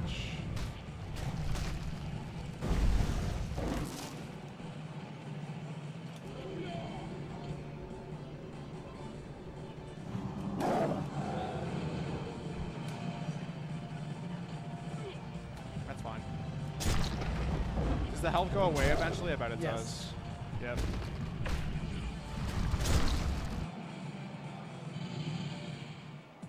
Okay.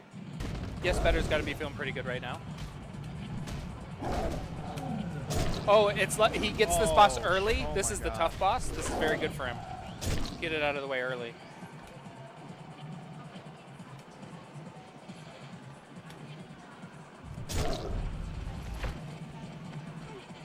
That's fine. That's fine. That's Awesome. fine. Okay. That's fine. All right, he's a third of the way there. He's a third of the way there. I got a little greedy right there. Yeah. Sometimes you gotta risk it. This stage, just keep your distance. You'll be okay.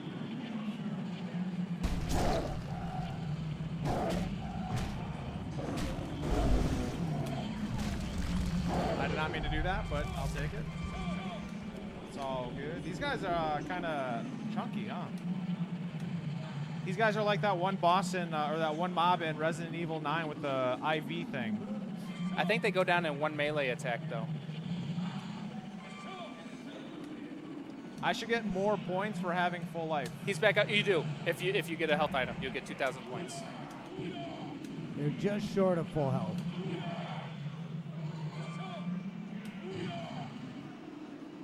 Oh! What? Oh, thanks, Wood Eye. Yeah, this What game is was that fun. damage? That's that double button. That's insane. Oh, this is the giant BBH? Yeah. Oh, okay. Okay. He's almost 2/3 of the way there. I don't like the aiming really on that weapon. Get out of here. You got to use that third button. Bro, what is that damage? That's insane. Yeah, Arthur's awesome. All right, he's 2/3 of the way there, chat. Yes, Better's got to be feeling pretty good.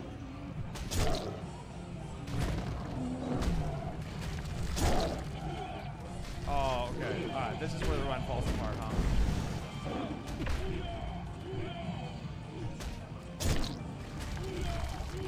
I like that there's stun on that. Easy. Oh my god, the melees do so much damage against He him. did it. He did it. No, not yet. 125 or 150? Oh, 150. I'm sorry. I thought that was a 7. Looks like a 7, but I have a small screen.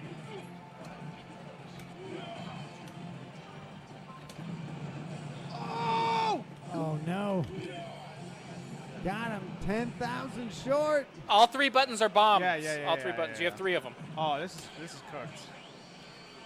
Oh, this is going to be close. I'd use those bombs up because why not? Oh! Oh! Invincible frames! You got it. I got it. You got it. That's a yes! Were you going to use all those bombs? Yeah. You know. Yeah. He's smiling. No. He did it. Pay that bet out. Pay that bet. That was a perfect guess. That was a perfect number. Who are the believers? There it is. Mostly believers. Who were they? Let's see. Jolt Fight and money. Stupendous Man. And then 5 people saying no. Sega Jam, Budai, Rap Sheet, Cat Khalad, Has he ever been right? and Great Koopa. That's a good question.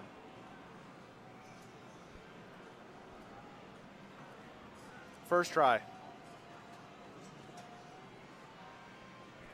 So your Nice. first playthrough, you beat Mr. Ken Walker And Ed Polenic. and Ed Polenic. Well, wasn't Ed just palling around with that score? Maybe. Happy with that one? All right, who do we like here? Mega Man. You like Mega Man? Go Arthur. Arthur. Cammy? I think it's Cammy time. I want one here and then one run here and then an Arthur run, and then I think my Tibbetts arm will have to be iced up for tonight. I saw you made a post on X. Yes. Shout out to Eric H for suggesting Hot Rod. Producer vetoed it. The big cabinet to move. Eh. The big cabinet to move. But an interesting choice. Yes. And because Eric had mentioned it, See, I told you I'd post. I posted this week. you did. You did.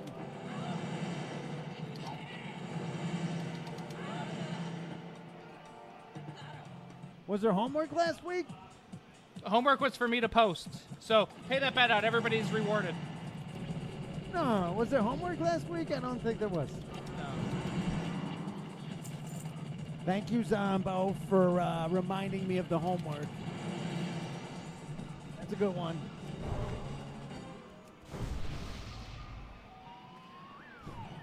The abandoned bridge. We should have a behind the scenes. Uh-oh, look who's in the stream chat. Uh-oh. A troublemaker? Trouble's here. We got Lumbo. Oh, That guy played Titan in Dark Presence. is he a known troublemaker or just a troublemaker? He used to be a known troublemaker. He's reformed? He's reformed.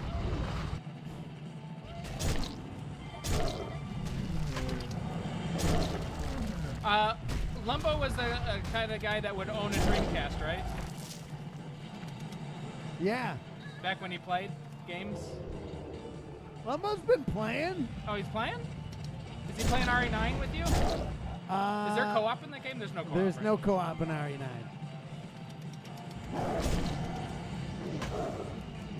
I know. Lumbo did have a Dreamcast. Yeah, he seems like he'd be a Dreamcast guy. Was Ready to Rumble on Dreamcast? Yeah, wasn't there a Ready to Rumble Dreamcast story? Did you tell that? You told that story already. Did I I'm not tell the sure. Ready to Rumble story? Now that Lumbo's here. Ask Chad if they remember the story. And if they... Lumbo says bye. The mere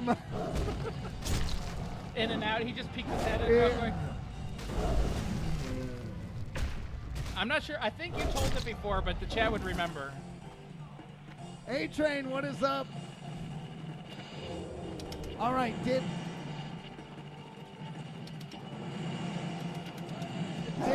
I tell the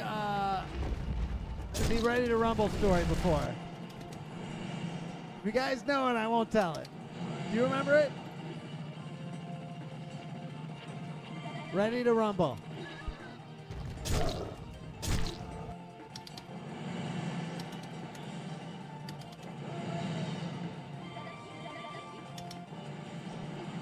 Lumbo has to stay in the stream tent to hear it, to relive Yeah. it. Well, he could be the fact checker. The Stars Align says I haven't heard it. All right, Stars Align, I'll tell you the story.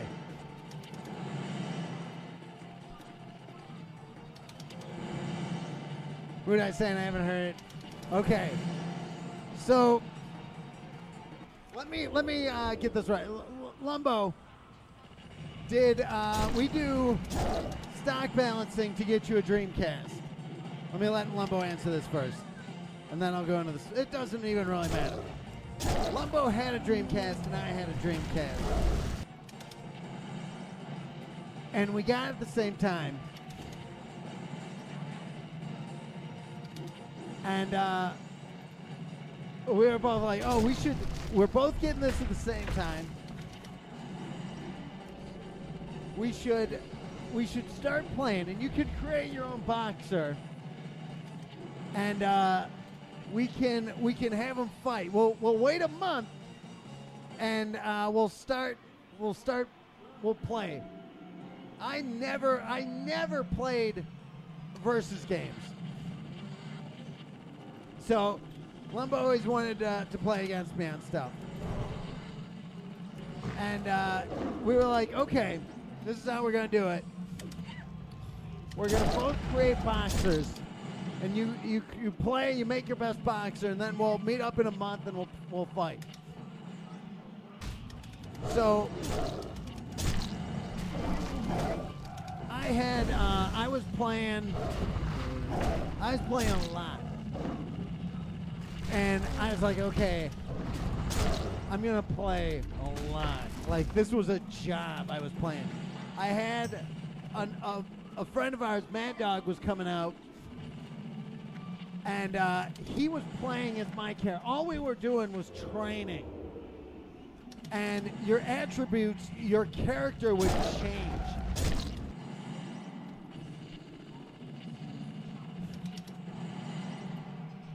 And my boxer, his name was Nat Daddy.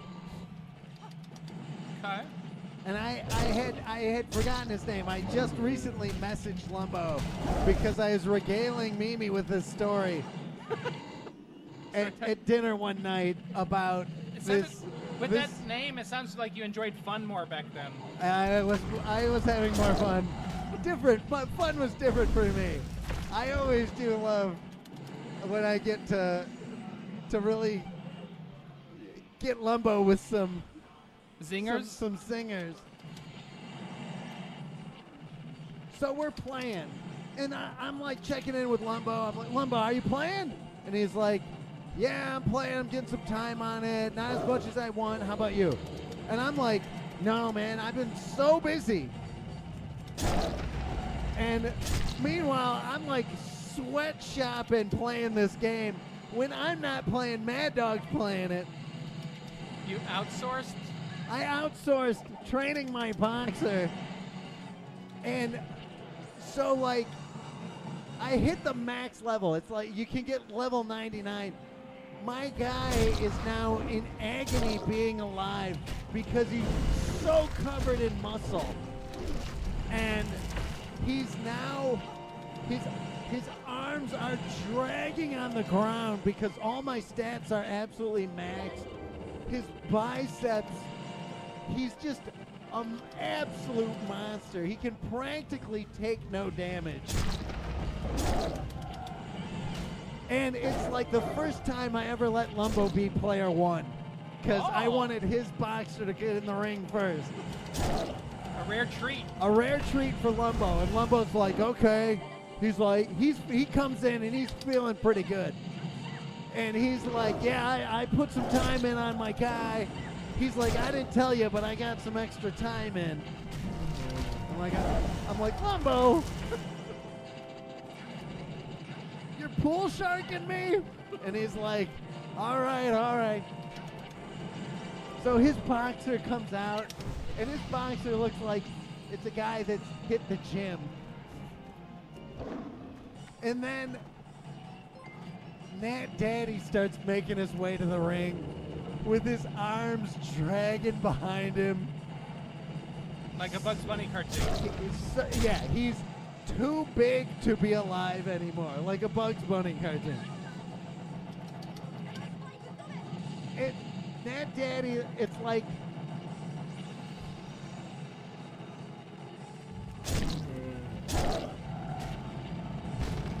Lumbo embellishing. He's like, oh, you forgot when I skipped into your house carrying a red balloon because he was so happy.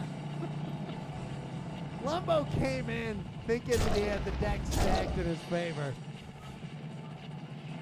And so Nat Daddy, it was like we had to draw a pentagram on the ground and summon Nat Daddy to come from hell to box Lumbo's boxer. Lumbo, do you even remember your boxer's name? I think his name was wiped off the face of the earth when Nat Daddy just like hit him so hard. It just erased him. It might have erased him off his Dreamcast memory card. Erased from existence? He was completely erased from existence. Lumbo knew he got as soon as Nat Daddy was like coming down the ring, and he was like just lumbering.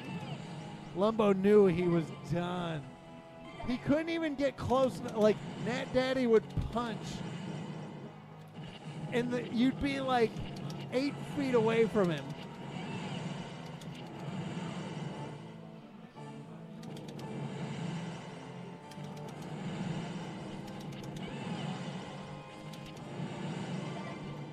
I was laughing.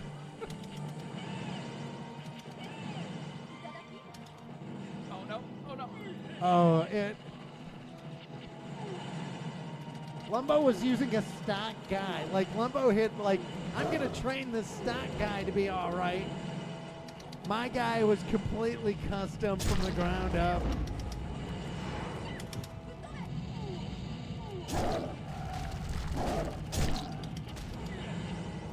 Ninja, what is up? Ninja saying, I don't understand why Cammy is in here. So this is a team-up between Capcom and Psycho. So you see Cammy and Charlie, or Nash, depending on where you're from. Arthur from Ghouls and Ghosts, fighting Resident Evil zombies, all these other characters. It's a shmup here. Oh no! No, Nat was a ground-up creation. So that was a good. Would you give that game a good? It was a good game. Ready to Rumble was great. Ready to Rumble was great. Ninja, Mega Man, he had played Mega Man before. 34,000, a new top 364,100. Wait a second. That puts you ahead of Bulldog. Oh, I'm almost up to Stephen Lucas's score on the card. That puts you ahead of former Game of the Year Chris Plackey. See you later. That means you're in striking distance of the card. Are you gonna give somebody a little nudge? Maybe. Should we do a win, lose, or draw run here? A win, lose, or draw run. Stephen Lucas comes out and he worked very hard to get on those cards. He did. He probably, yeah. Is Stephen Lucas a known mamer? I would say so. He's a known mamer. He okay. practices. He trains. Oh yeah, he Not does. to Nat Daddy capacity. And if he does, like, I've not seen Stephen Lucas coming in here strutting like Nat Daddy was. Nat Daddy, I think Lumbo sold his Dreamcast after that one. That's pretty good. That's pretty good. That's a scalp. You got a scalp then, a Dreamcast scalp. I've whittled Lumbo down to where he's just a pair of feet. We're doing a win, lose, or draw run. Win, here. lose, or draw run. With or without forgiveness. This game we haven't really had to wipe before because you can heal up a little bit if you play well. I wonder if I still have my Lumbo after Nat Daddy. Lumbo sold all of his video game stuff, and he's only left with a Tiger Electronics Double Dragon. And he started reading books. Started going to the library and reading books. He tried to after creep that. back in with Mortal Kombat 9. That's a story for a different day. That's a story for a different Next time he just pops in. Next time, okay, here's your homework, everybody. Next time Lumbo pops into the chat, you remind me to tell you about when me and Lumbo were playing Mortal Kombat 9 on the 2-player cabinet on the CAC, back on the when we had CAC. CACs. Back when we had CACs. All right, win, lose, or draw with Arthur.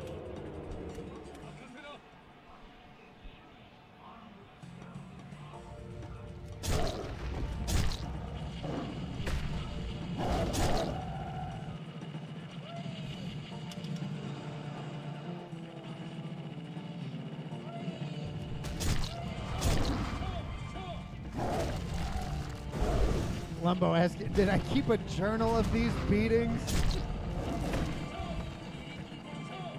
I don't know.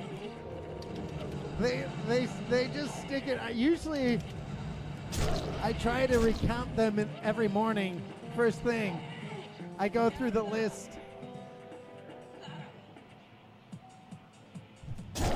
I've got, the talent in Lumbo tangled a few times too.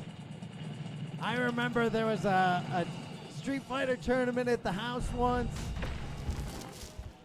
That one was pretty good. I remember a tournament in Ohio where there was talks of controllers not even working anymore. You've heard that before at the arcade, right? I've heard that before.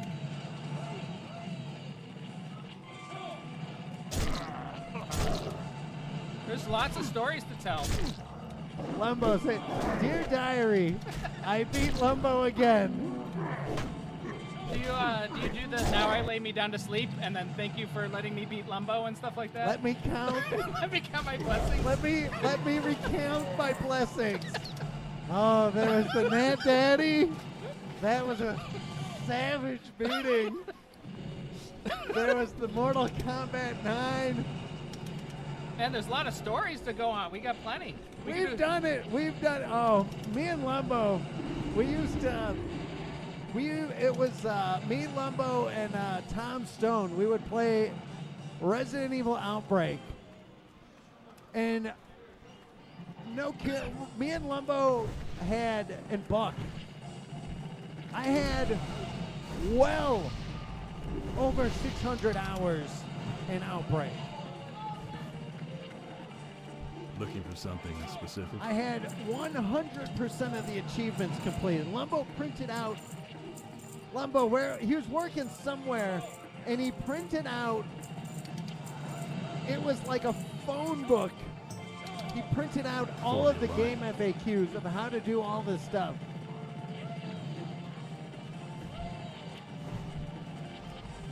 In Outbreak. And we grinded until we got 100%. Lumbo, did you get 100% in that? Yeah, it was 400 pages. And Lumbo,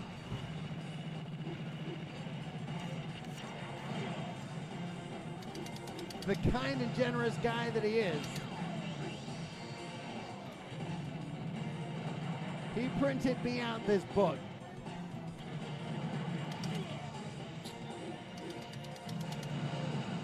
Oh my, I took way too much damage on this boss. Star Castle, yeah. Lumbo, I don't know where he worked at the time, but I think he worked at a copier place. Is that true? Yeah, me and Lumbo used to cause all sorts of problems in Outbreak together. We would go online. There were no servers, so we had to synchronize logging in.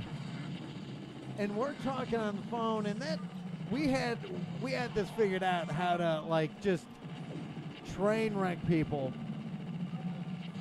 I remember Lumbo would be the king of going and getting all the guns, and he'd empty all the guns and he'd offer it to the other people thinking that he's helping them, and he's just giving them empty guns that there's no more bullets for. And then he'd get them to go in rooms. We'd nail the doors closed. We can get an Outbreak server going. Yeah, it was like the two of us and somebody we didn't know. And we would grief them to no end. They're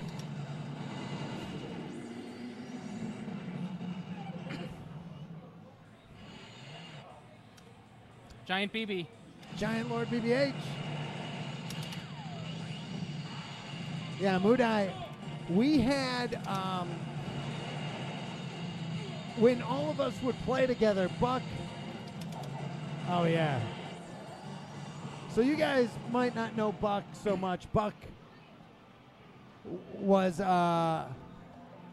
came New in. stage. I haven't seen this before. New level. Maybe I played it my very first. No, I don't remember this. No. An alligator?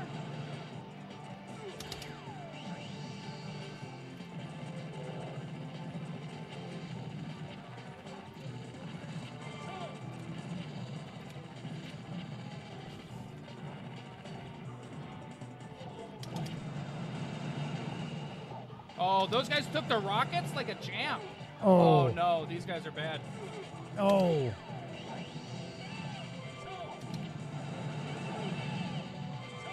And there's some health at least. Oh, my goodness. Get this guy off of me. You got bombs. Yeah, If he's coming in, I'd use it. If he's coming in. No. Saving those bombs.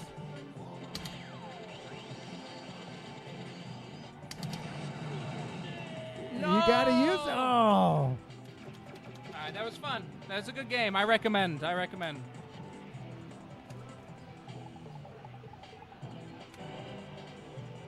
Who's your favorite character? Well, I guess I like Arthur the best, but I got the best score with Cammy. One more? I've got my Tibbetts arm. Oh. I'm gonna need to ice it. Oh. I'm gonna need to ice it tonight. Okay. And then we can maybe think about the comfort and safety. We can start a new comfort and safety department. I don't know about that. I don't know about that. We gotta get more gamma trips. Jeremiah will be walking in here like Nat Daddy. He'll be playing back here. All right. Let's see, does the producer got somebody lined up? I know the producer's got somebody. All right, we want to thank everybody. Huge thanks to the talent, GGA Jeremiah, for coming on and putting a show on Cannon Spike, released from Psycho back in 2000. Great Psycho Capcom team up. The talent's first time playing it. Getting a 4th place from 10th to 4th. Right on the, he's so close to being on the card. He likes it. Maybe will you tweet about this? Yeah. All right, he's gonna. Possible returning game. This what's that? Maybe if I can, hit the gym a little bit, maybe this could be a repeat game. All right.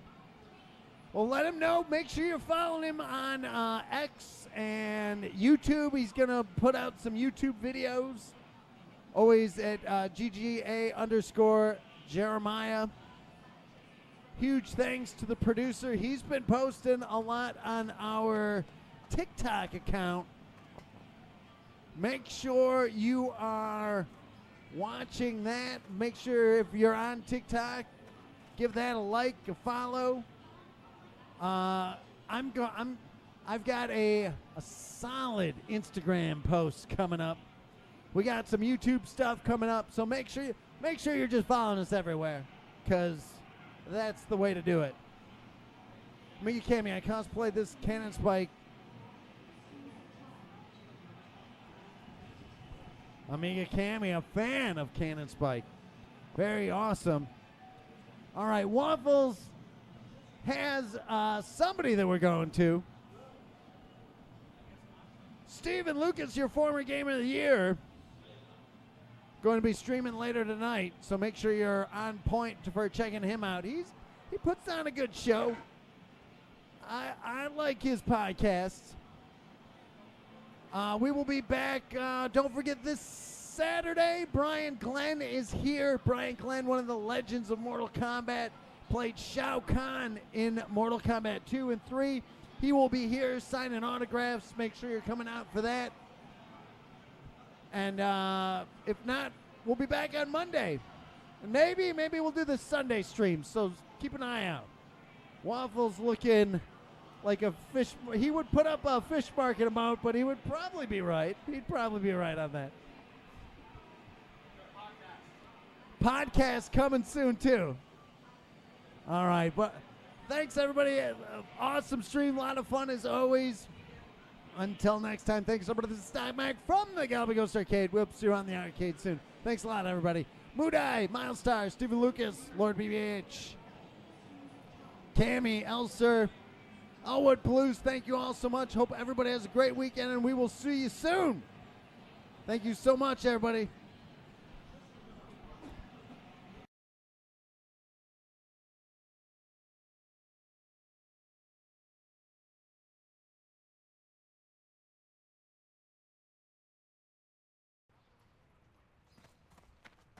Well met.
Be right back doing laundry.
So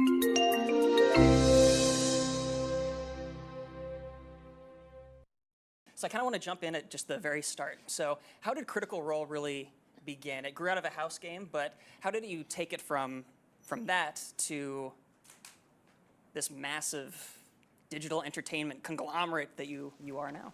Oh man, that's a big question. I think we're still figuring that out. Yeah. 5 words or less. Felicia Day asked us to. That's how it started. We were just playing at home. I've been playing since high school, and I dragged this guy and a few other people who had never played before in for a one-shot that turned into a home campaign for a couple years. And then, so a conversation between Ashley Johnson and Felicia at a party, she mentioned this D&D game of voice actors, and they were just ramping up their content on Geek and Sundry, and she went, "Why don't you guys do that on the network?" And we went, "What? Yeah. People will watch us play D&D?" Yeah, we were more skeptics than anything. We were like, nobody's going to watch this. We'll do it one time. Like 15 people will watch. Yeah. And we'll be like, okay, that was fun. And even then, there was like some workshopping because the initial ideas was pre-Twitch. It was like you guys would play the game for a bit, and then for the boss fight, you jump into like the D&D video game. And I'm like, no, we just want to play our game. This is still our game. Yeah, and it was very hard describing to people who didn't really play Dungeons and Dragons how that completely broke Dungeons and Dragons. Yeah. But yeah, and then eventually when Twitch came around, it was just full live format. We're not changing anything about our game. And we were like, okay, that's pretty much the only way you could do this, but no one's going to watch 4 hours a week of D&D. Little did they know. Now we're here. So I don't know, life is a strange scenario. Yeah, it's for us as a company too. It's been sort of perpetual catch-up. We always call it. Yeah. We've always been taken by surprise at sort of the fan reaction, the numbers, how it keeps growing, and how it expands into new things. So we've just tried to play catch-up as it grows. Yeah, I got it. You got that? Okay, over here. Oh, we got somebody over here. We got to bring people in for this. Yeah. Well, and the Twitch algorithm is weird, not to out any of our friends at Twitch or anything, but when you only see the concurrent number of viewers watching at a time, that's a little hard to gauge how many people in total are actually aware and watching your show. So I think it wasn't until the first New York Comic Con that we went to and we ended up having a line around the block, and we were like, oh no. Oh, I think more than 10,000 people watch our show. I don't think that's accurate unless all 10,000 are here in New York City. So yeah, that took some time to get used to. Yeah, what was it? It was like a comic book store, and we're like, oh, we'll just take the quarter front part of your store, and we'll sign some autographs for anybody that happens to come in. And it was like out and around the corner, and that cop came in. He's like, who is this for? Who's this line for? Who is this? And we're like, it's for us. We're Critical Role. Like, what are you? It's weird. Speaking of playing catch up, as an LA commuter, the podcasts have been a lifesaver. Good. So happy to hear that. So what's kind of been the inspiration behind some of your newer offerings? Handbook or Helper, Between the Sheets, All Work, No Play. What's kind of been the driving force behind that? When we first branched off and decided to do our own content, I broke down into a Venn diagram what made Critical Role intriguing and successful. And it's clearly not just because we're people playing Dungeons and Dragons. There's a lot of D&D shows, and none of them have exploded in the way that Critical Role has. And so if one half is the fascinating piece of Dungeons and Dragons, I think the other half is our relationships as friends. And we've known each other for so long, and being voice actors, we've gotten really good at the give and take of interpersonal relationships, both on stream and off stream. So I wanted to experiment with what people were engaged in. So we kind of broke down the content into 3 categories, which was personality-based, which is like All Work, No Play, was pretty much straight personality-based, gaming-based, which is what Handbook or Helper is, and then kind of right down the middle with Between the Sheets, we were talking a little bit about how we came into becoming storytellers as professionals. So it worked pretty well. We found that people are engaged in us as personalities. Which is still weird. But yeah, I say this only because I it's interesting. yeah, I have my own insecurities, but I like heart you, Matt. oh, you're sweet. I heart you. But just it's been a fascinating catch up to try and figure out why things have gone the way they have and breaking them down and then going, really? Okay, cool. So it was kind of that. So it was, why does our content work? And then the other later half of the goal, which is, what do we want to do with our content? What is the goal of our content? And we've discussed a lot as a company that our mission with Critical Role in general is to tear down the barriers into storytelling and to let everybody know that everyone can be a storyteller. There's a story behind all of us, and don't be afraid to get out there and tell these things, whether it's in your own personal Dungeons and Dragons group, whether it's fan fiction, whether you're trying to start a vlog yourself.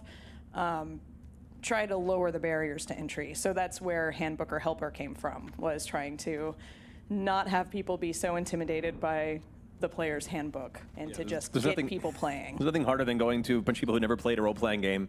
Like, I want to try out some D&D. Cool, read this. Yeah, I was out. I was out. I opened up like Wizard and I was like, nope.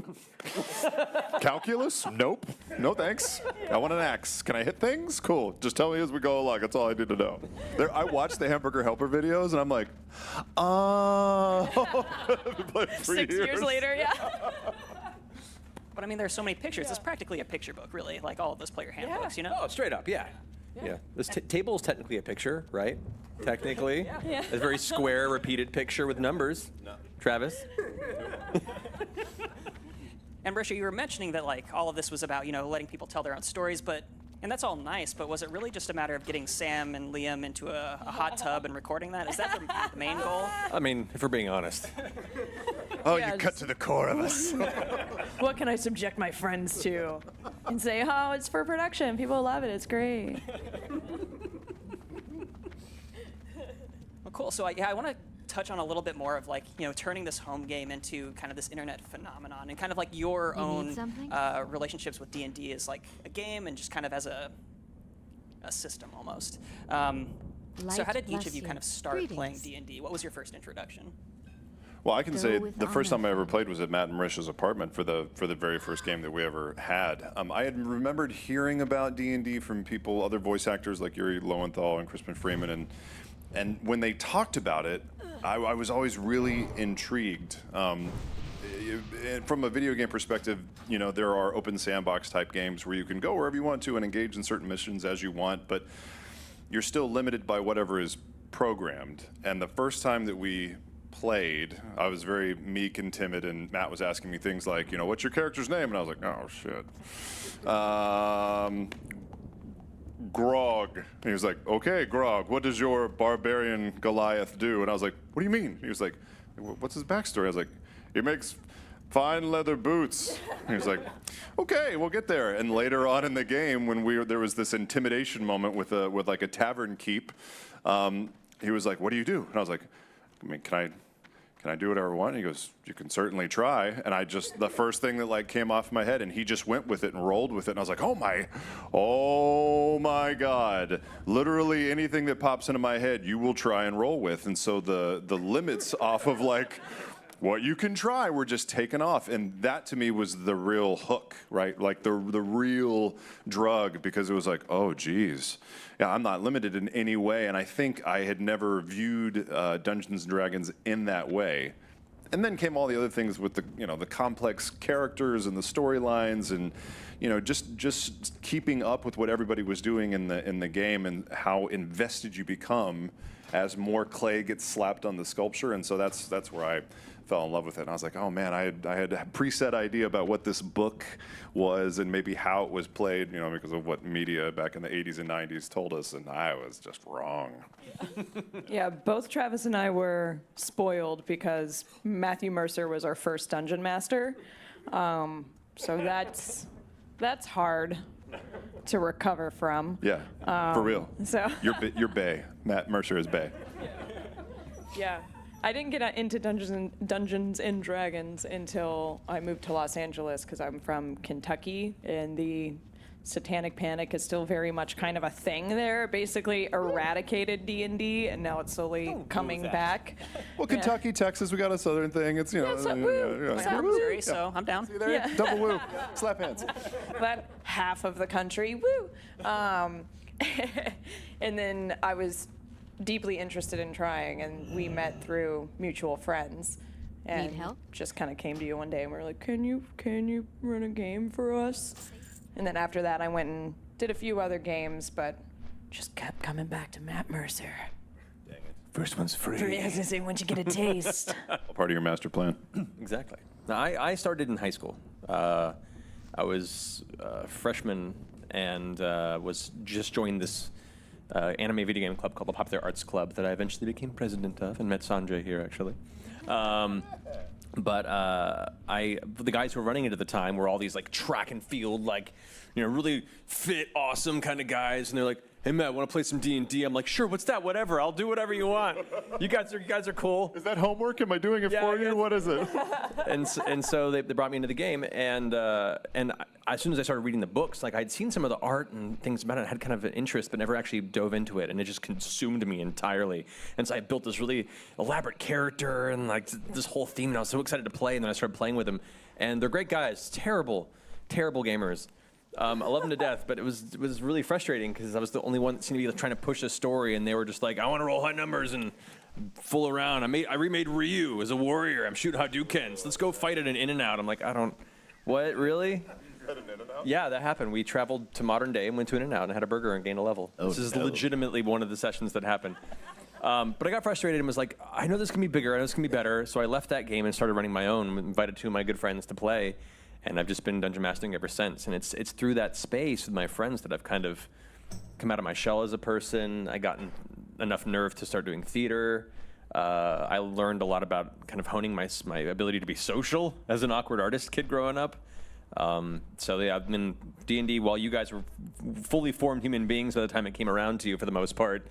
It was very much a proto experience for me to figure out who I wanted to be and take steps in that direction. So I'm very thankful for it. Not as OG as some. I'm always like, I played, back in the mid-'90s, and then I meet guys at conventions that are really awesome, and they're like, bitch, I've been playing since '73, and I'm like, yes, sir, whatever, sir. Respect. Do you remember what all of your first characters were? We know Grog, but... Yeah. I do. What was her name? She was a Control Ranger class. It was right. It was 4E. It was 4th edition. Yeah. It was weird. I don't remember her name though, but I remember she was wasn't she a drow? She was a drow. Yeah. Yeah. Because everyone's first D&D character is always a drow ranger. Mine wasn't. Chaotic good drow ranger. Did you also use two scimitars? Yeah. Have a little panther with you. Yeah. I think my first character was a wizard. But I imagine like the visual of Gandalf with the sword in Lord of the Rings. I'm like, I want a wizard that uses a sword. And so there was a militant wizard kit for 2nd edition. And I was like, heck yeah. I'd be a wizard with a sword, so no matter magic, I can get to the front lines. It's a bad idea, by the way. 2nd edition wizards especially. You have like 3 hit points. You should not go to the front. And his name was Emeritus Trent, because I was a big Piers Anthony Xanth nerd growing up. And so I used that name. But yeah, classic story. He was a young apprentice wizard, but his parents were mysteriously killed, and he had, every other D&D character ever made. So that was my first character. Not my proudest moment looking back necessarily, but you have to start somewhere. It's so fun.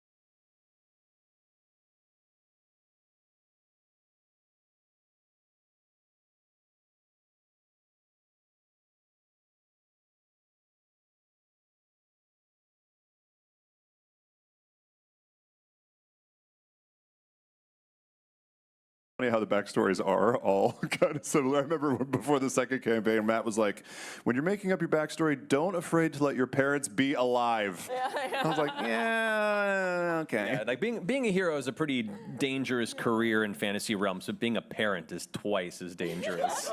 The minute you have a kid in a fantasy realm, like your chances of survival are cut in the quarter.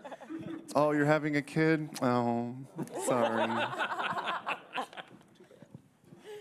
So what would you say is your kind of now with all of your experience creating characters, creating worlds? What is the process for which you could create like another character? When Critical Role Season 3 happens, or God forbid, your character dies. When we all TPK this week. I'm only on episode 22. The fear is real. Just be smart, guys. We're in constant fear of TPK, so it's okay. So what is your kind of strategy to create your characters? Mine, so Grog was just one little thing and then the next and the next, and then I think I kind of carried that over. I was one of the last people to come up with my character. I just had writer's block or whatever, and it was a flight back from Australia where I was stuck on a plane and my wife was asleep, and I was like, okay, write one sentence. And I wrote one sentence, and then I was like, and then add to that, and then maybe he has this, and it just kind of like, snowballed from there. So that's kind of how I did it. I don't have like there were some people like, I know the class, I know the race, I know exactly what I want them to look like. I'm like, how? But maybe they're just already, on that ship before it sails. So, yeah. Yeah, I think there's kind of two basic ways you can kind of go about it. You can be an inside-out person and be like, I know I want to be a ranger, I know I want to be a dwarf, I know I want to be these things, and then go from there. Or you can kind of go the opposite way and be like, I feel like I want to be a circus roadie, and I used ropes, and I'm just really into collecting knives. And then you can kind of go from there and then be like, well, what works as like a knife-wielding circus roadie? And then kind of find a class and design around that way. And that's kind of become the way that I've become more interested in building characters. But it doesn't say that sometimes I'm just like, nah, cleric. I'll be that. But yeah, when I made Bo, because I think Keyleth was more of an inside-out person. I was like, I'm going to be a half-elf druid and then go from there. With Bo, I was like, okay, I know I want to be a little bit more tactical. I basically wanted to be like a D&D Jessica Jones. Like if Sherlock Holmes was super messed up and kind of a juvie, and then I went from there and built around a monk. So I've been DMing most of my life, so I don't get to create a lot of characters. But create characters literally every day. Well, that's the difference between creating your player character, which is a long investment. Yeah, but you just made Orly. I did. Well, no, the community made Orly. That was a communal effort. Literally a communal effort. For me, when I have played, I tend to wait till everyone else creates their characters and then see what's missing. I'm a fan of filling that void. Like I tend to play support in that regard. Like I want you guys to all find what you enjoy, and then I know I'll find fun in whatever will make this a well-rounded experience for everybody. Besides, there's nothing worse than going to a gaming table and everyone shows up with the same character. Yeah, see, glue is so important. And this campaign, in the first one, we were like, make sure that everybody has something that hasn't been repeated. But I think you were the only one for this current campaign that was like, don't pick that because somebody else already has it. But we were hiding it from everybody. And I was like, I want to build a team, though. I want to make sure that we're like... I didn't say don't pick it because somebody else has. I said you can overlap classes. Don't worry about that because you can build two people of the same class in very different ways. And we're seeing that now with Beast and Jester. They're both clerics, but they're two very different types of clerics. But that also involves having a little bit of knowledge together. And you guys were all being so secret, trying to keep your characters from each other. I was doing this delicate dance of like, okay, how do I make suggestions or nudge them so they don't end up accidentally showing up with the same characters, but not tell them what to make, So you guys actually did a pretty good job of finding different paths, though, I will say. You guys, yeah, actually. Go! So you haven't created characters super recently, but I am very interested in kind of hearing about how you build up a world. Like, you have this amazing gift to just kind of set the stage. incredibly vibrant locales. You're like a wizard at Dwarven Forge. Like you just have all these skills to like build up, environments and cool worlds. Like, how do you approach that? Like, how do you start? It's like, well, there's going to be a town. And there will be some people in it, and then this person is a farmer who has serious father issues or whatever. Like, how do you do it? It depends. If you're just building in a void, if you're just like, I'm gonna build a world. I don't have a story attached to it. I don't have players attached. I'm just building a world. Then it can be very overwhelming to think of the large scale of things. Some people do better creating the cosmic end of it first. Let me create the pantheon, the gods, and the creation myth, and then from there I can work down. To me, that's very overwhelming for a lot of people. It's much better to start small. Like, all right, I want to make a mining town. And say, all right, well, then this town makes a lot of money off of mining. So there's mines, and there are mines nearby. A lot of people here probably work in some form of mining or selling supplies and tools. All right, so I'll make some supply and general stores that work in that avenue. People live here, so they have to be, a means of eating. They can do some farms, and so you start building out kind of the very gentle kind of ecology of how that city will work. And then you start seeing what different factions in there might work. If there's miners, they probably have some sort of union or a guild that runs them. And they probably have competitive elements inside there. And if there's commerce, of course, there's probably going to be some people that work, to thieve from that commerce to try and make a living without putting in the effort. So they couldn't get a job, so now they're trying to do what they can to survive. Maybe they're organized as well, so you start creating like a team. See, this is why when I hear that you read rocket science in your spare time, I'm not surprised. Like, what? What? It's incredible. And when you have that structure, oh god, then you can start working on personality. It's you and me. So you work on who the heads of these guilds, who are the major players in the the politics of the city, who are the people that would be the most likely for the players to encounter, to be positive, quest givers, or to draw them into the narrative of what kind of conflicts you've created in this town, and what individuals might be the antagonists, what powers outside of the people and the political structure are threats to the lives of those that live there, and how does that tie into the minds. And so it's just kind of starting with a small structure, and then just start rationalizing how it would work together, filling in the gaps of what's missing to make it feel like it's living and breathing, and then from there decide where the conflict would arise. And then you have a town. And once you have that town done, you make another. And what's in between that journey from town to town? You have a trip there.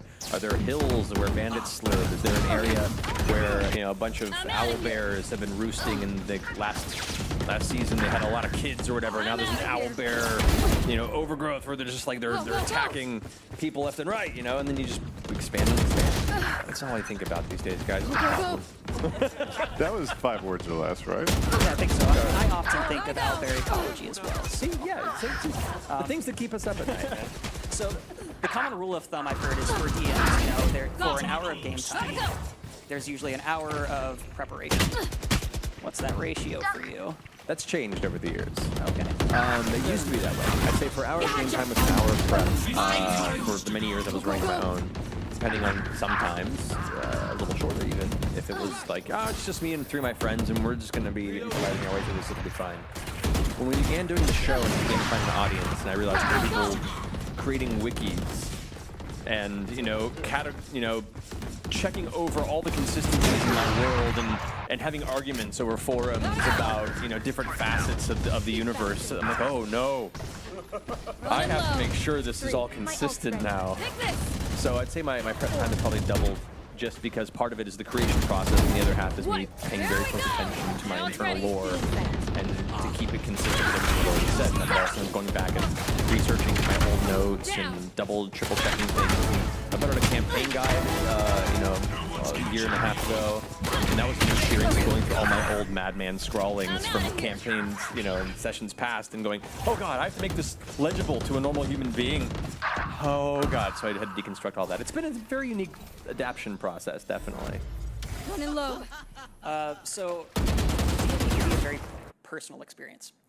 The attributes that you can kind of create or add to your characters can be deeply personal, sometimes of a very sensitive nature. I'm kind of, the moment that kind of is freshest in my mind is Sam Riegel playing Not, having this real issue with coming to terms with being a goblin and just feeling uncomfortable in his own skin. What are your thoughts on D&D as being this kind of unique game where this kind of these kind of issues can kind of come out and they can kind of be explored in a safe way?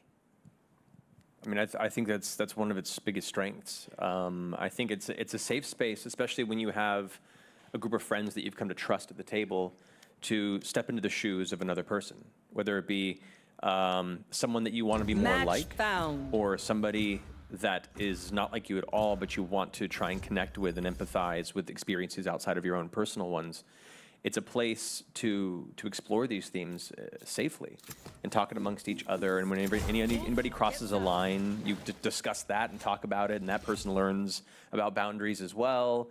It's a really great place to learn to fine-tune empathy and self-esteem, and really discovering the things in life that you appreciate and the things you want to change.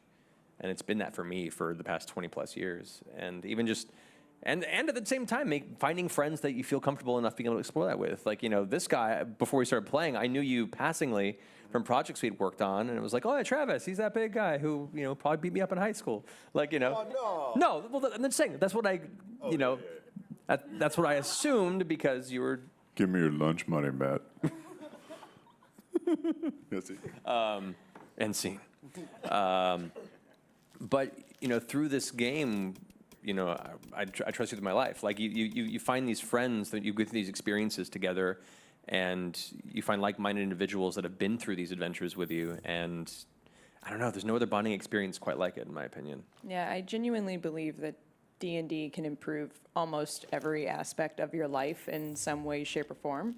I mean, it's helped me with decision-making under pressure. It's helped with leadership abilities. I mean, I genuinely think we kind of had this realization a few months ago that our team and our company works so well together and has done so well because we've been playing and working together as a team in this make-believe fantasy setting, I'm out of here. fighting dragons and being in the trenches with each other for years.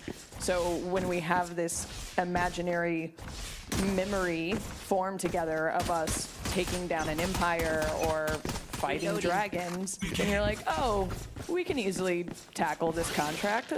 We can do that. That's something we can get through together. And even to the therapeutic benefits of D&D. And we hear a lot, and I'm a big supporter in people using Dungeons & Dragons for special needs kids or people needing therapeutic benefits, or like you said, to kind of work through things. It kind of gives this alternate reality where you can take risks and experience things, and you can fail without real-world repercussions. So it's good. I love it. To that point too, a lot of people when they start playing the game, it begins as fantasy for something. It's, I want to make the best character I can, and I'm awesome, I'm the hero.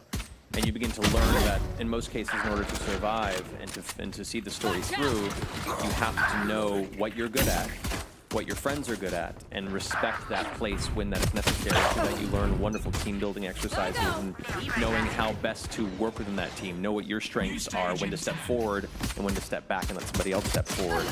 And that plays directly to how we've all come to this company. When we all decided to, we realized we had to make a company. Like I said, everything's been reactionary.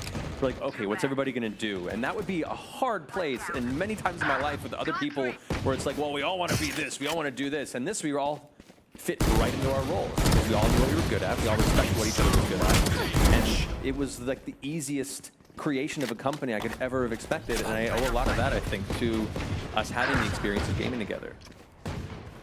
So I do want to kind of switch directions momentarily. So Travis, throughout the month of November, you've been sponsoring Operation Supply Drop. You want to tell us a little bit about that, why you got involved? Yeah, so obviously Veterans Day is just one day in November. But I remember back in 2013 was the first time that I heard about Operation Supply Drop. They're this great charity that they really support military families and members through active duty, through their transition into civilian life, and then afterwards. Are kind of grossly lacking. I'm pissed.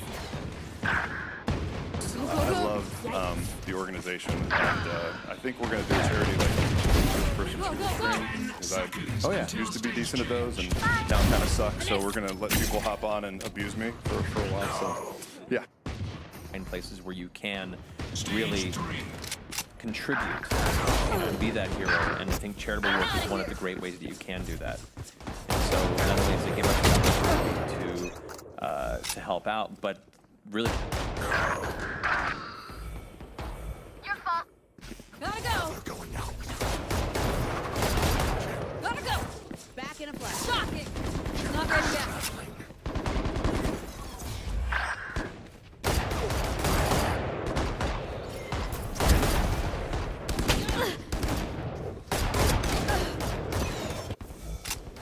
I'm out of here. Reload. Still in sight.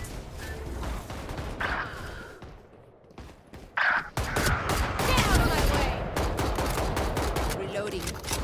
Night, night. Go, go, go. My ult's ready. Go, go, go. New stage intact. Gotta go. Go, go, go. Take this. Final stage.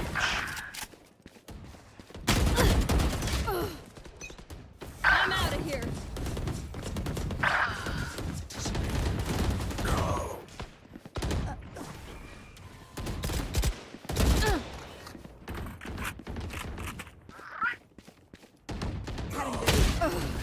See ya. I'm out of here. Cover going out. Gotta go. My ultimate is My ult's. There we go. Light him up. Almost out. Go, go, go. Look, there's my man. reloading.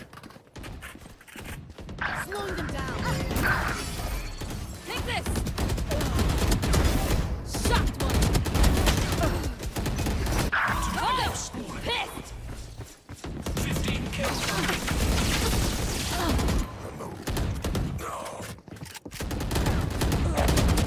Kills to go. Gotta go.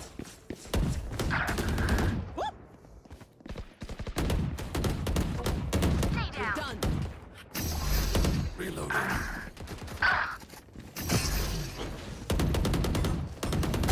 Got three. Go, go, go. Kills remaining. Enemy kill.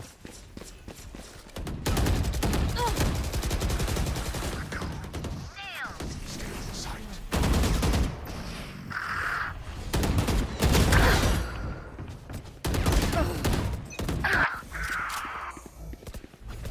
I'm out of here.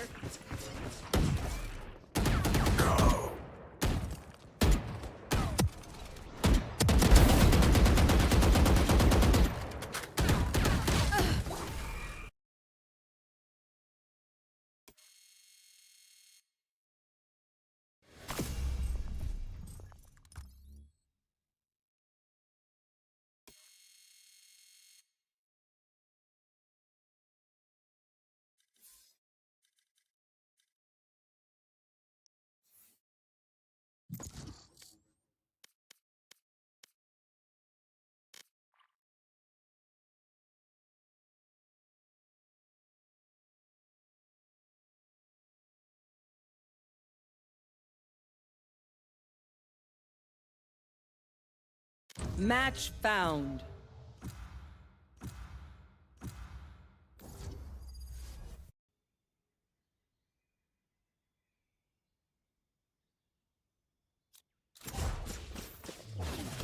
Get zapped.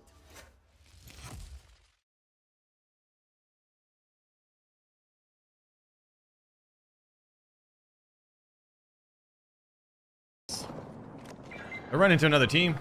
Yeah, they did. They did. They did. They did.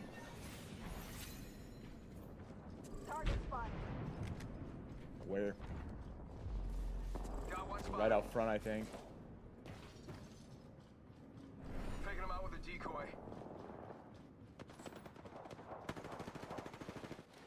Finished. They're Team above. on the left. Team on the left end? No? They're gonna be above, I think. They went through on the right. They recalled somebody. I think we should come this way. Fellas know the drill. Another team behind us they're too. fighting. Are they? Yeah, right here. I think they're right up here. I think they're literally right up there. I think we should go for the vent right here. So we're not in a pinch. Should come in this vent. So we're not in a pinch. Oh my, he's 1 HP.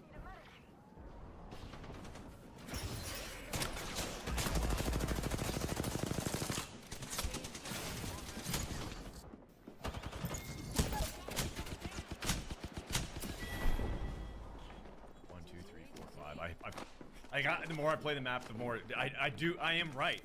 I'm right. This fucking map is terrible. It's so boring. It's not fun. There's nowhere to hide. There's nothing clever to do. It's just big ass Match arenas. found. And that's it. We're just all out in the open.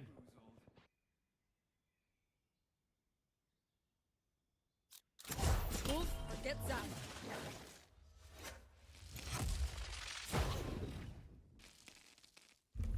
Yeah.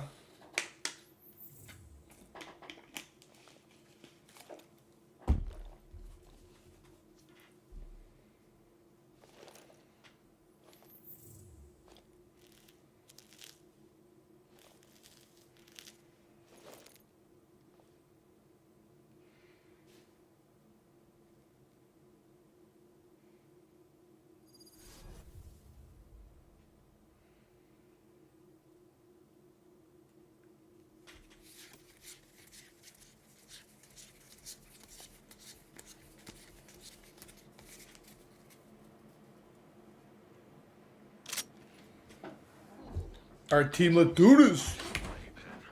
Isn't this going to be fun? Check out my boob at. There.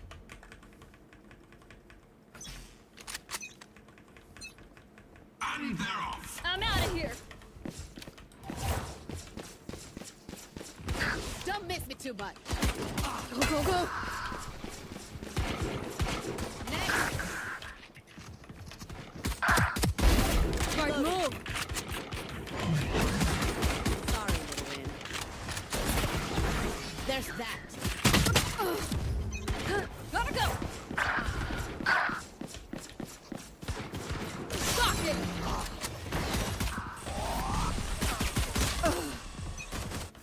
I'm out of here. Ultimate orb. Destabilizing. Gotta go. Blocking sight. Fire. Too bad. I'm out of here.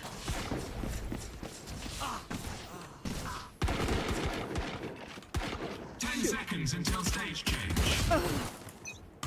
Go, go, go.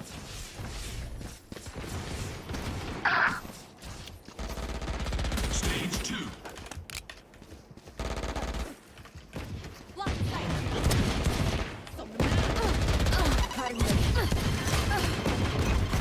I'm out of here. Pathetic. Scar 3. Watch out. Gotta go. Next. Grounded. Go, go, go.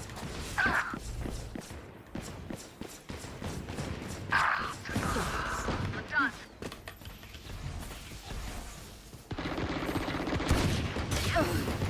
Charge your Gotta axe. go. Got 3.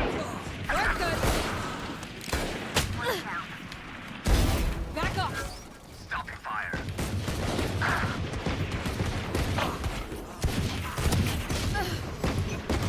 Go, go, go. Too slow. Down. New stage I'm out in of here. 10.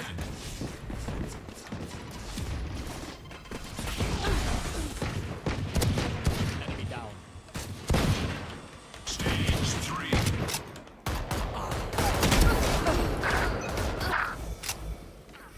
I'm out of here. Focus it.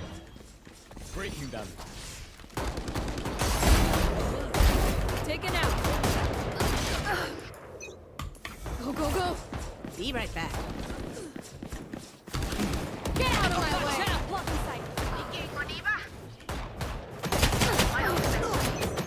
Gotta go! Line him up! Going in! I'm out of here.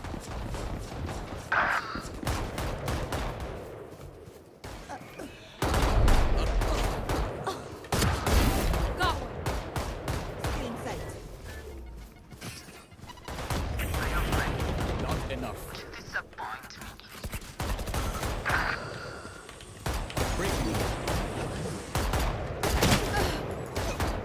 Go, go, go! 10 seconds until stage change. Gotta go! They will cover. Don't miss me too much. Final stage.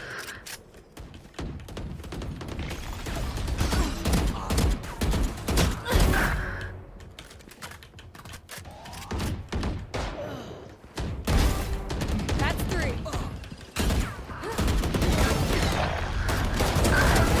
away. No one's catching Neon. Rampage. Take this! Blocking sight.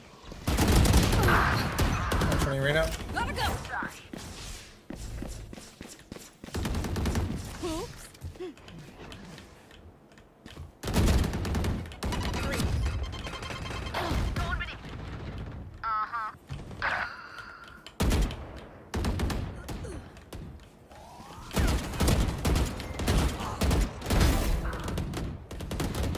You're done. Killed.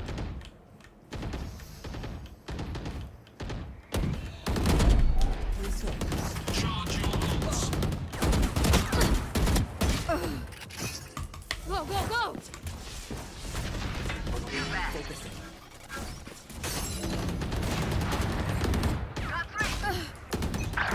Go, go, go! Off your feet!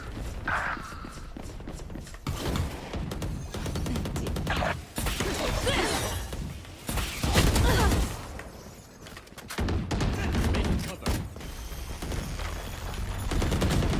15 kills to go. Wait!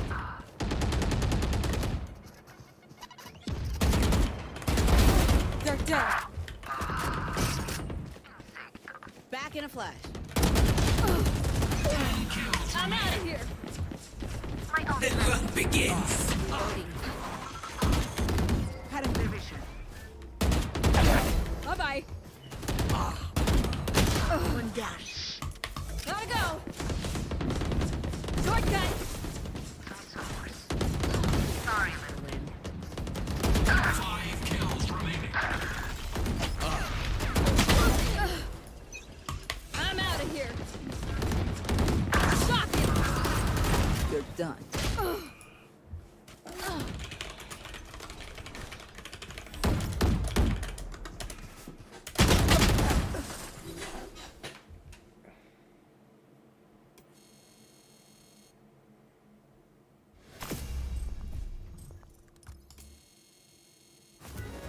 Oh, nice.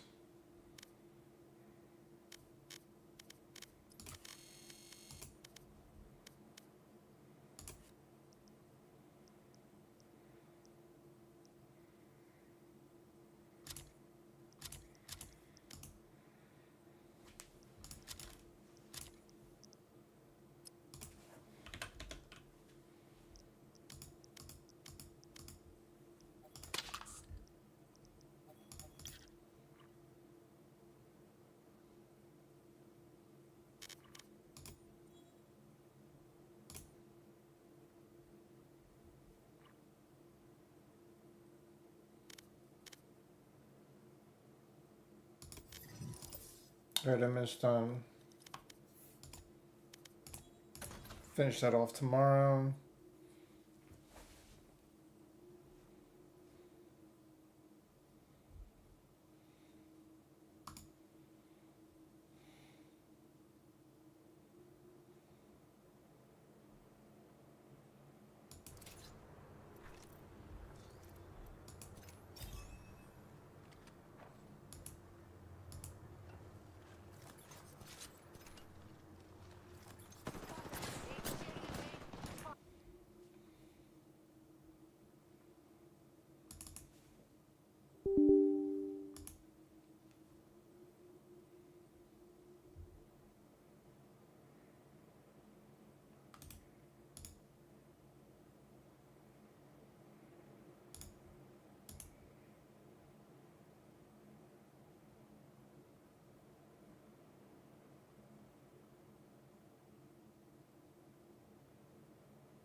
Good afternoon.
dare scene.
There is a matter.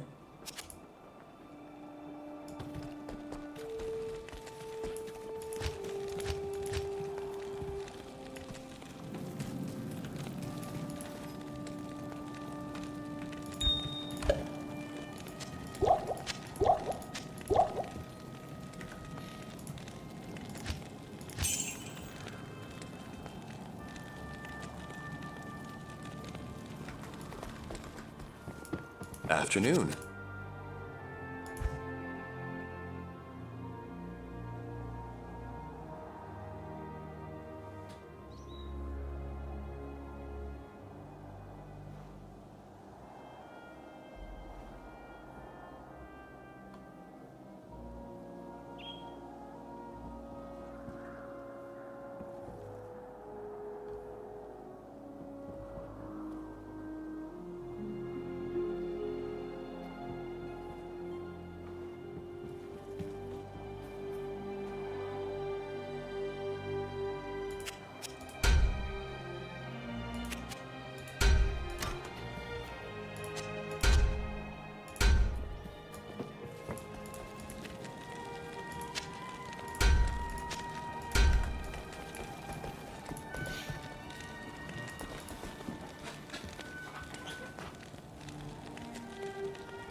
destruction is my burden to bear. Tormelos.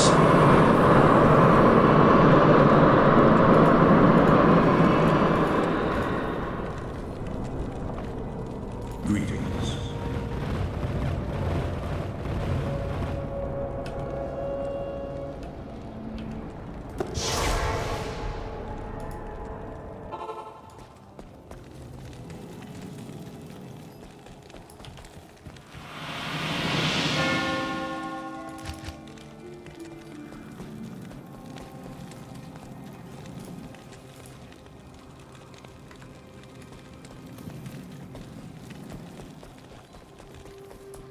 I knew in time you would defeat Baal. You have done everything you set out to do, my friend. Ever since you rescued me from Tristram, I have believed in you. It has been a supreme honor to aid you along the way. So, the World Stone was corrupted by Baal, and now Tyrael must destroy it. Worry not. Through whatever lies ahead, I have faith that the light will guide us both. Go now, back to the World Stone Chamber, and enter the portal Tyrael has opened for you.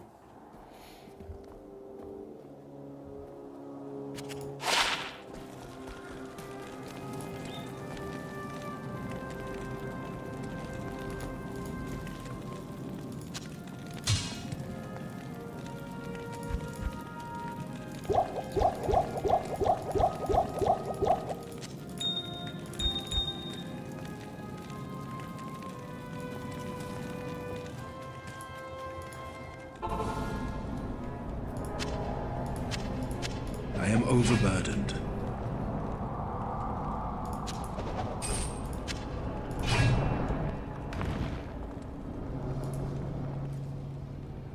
I am impressed, Morgan. You have overcome the greatest challenge this world has ever faced and defeated the last of the Primeval.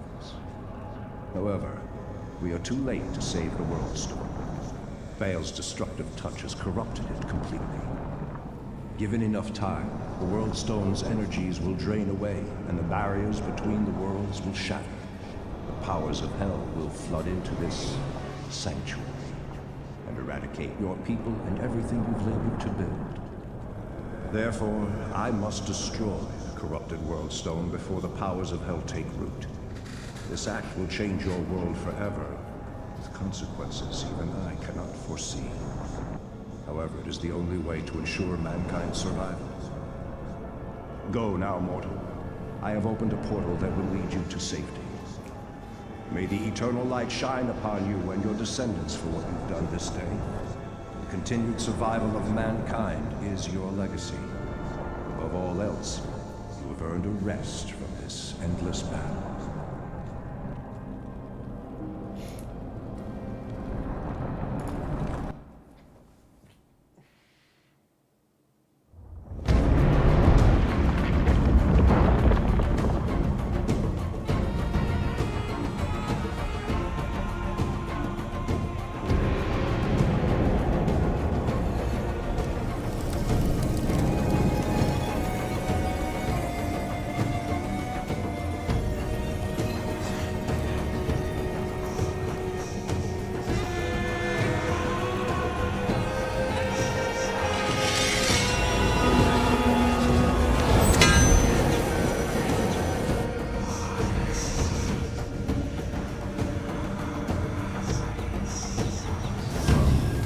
Se brudo zerara prese in Constable. City eventually. Doje atre leo, anti and lemon bubbles release. Se brudo on. And I mean, se brudo remer, one compresse, la capa du babel, babu, the warrior, and then they say I'm more the body, but it's more like a bush.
these creatures of darkness shall yield to me, or perish.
There is a place.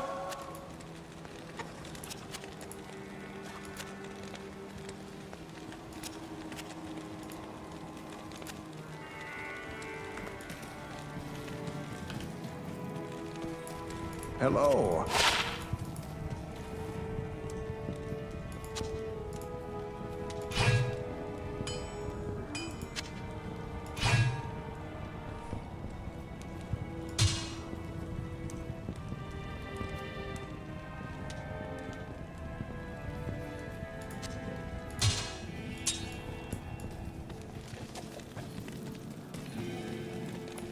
Yes?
I need mana. Not enough mana.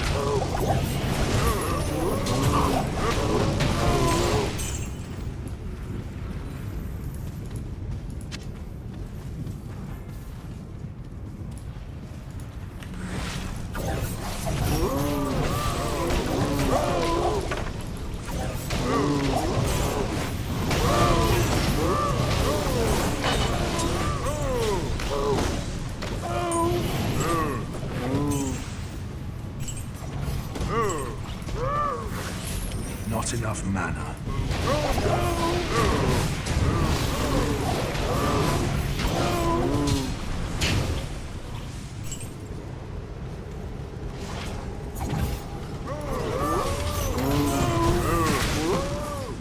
I need a key.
I need a key.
These creatures of darkness shall yield to me.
Good day.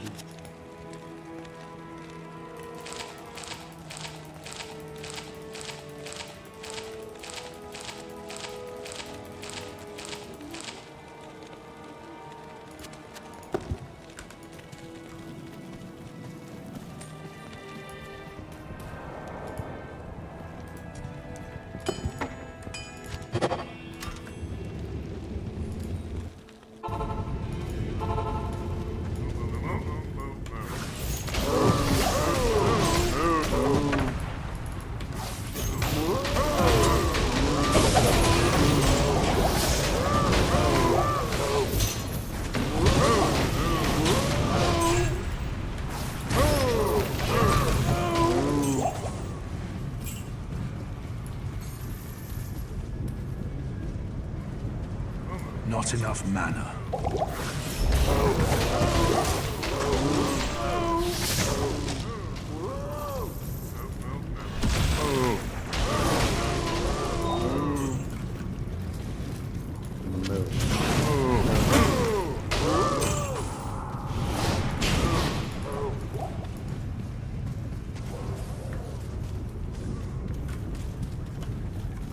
Not enough mana.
Not enough mana.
Not enough mana.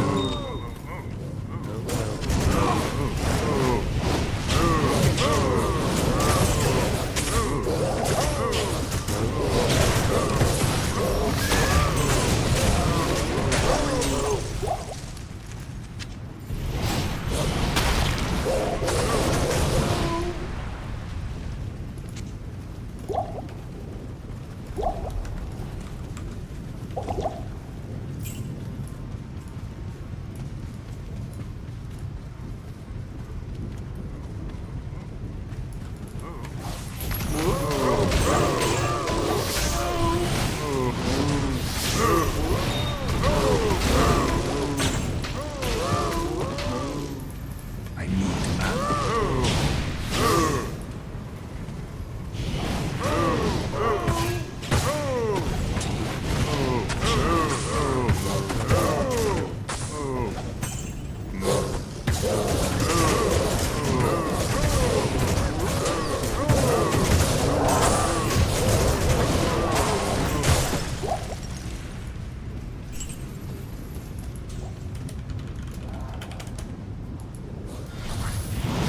Not enough mana.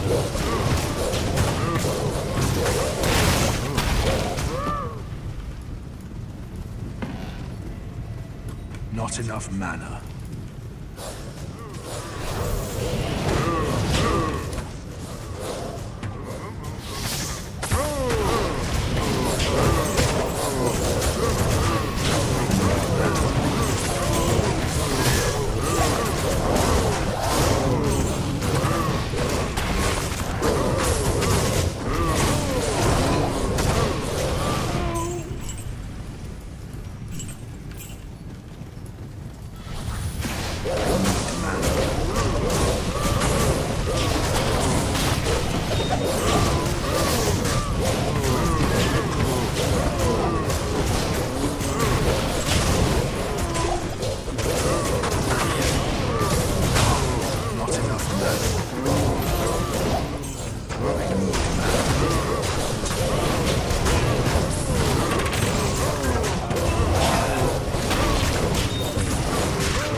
All right, guys, I'm going to take a little break. Thanks for tuning in. Guys, go check out the GGA parody video. Love you guys. I might be back in a bit if I can't sleep tonight. And catch you guys later. Peace. Boop. See you tomorrow. All right, peace, guys. See you tomorrow.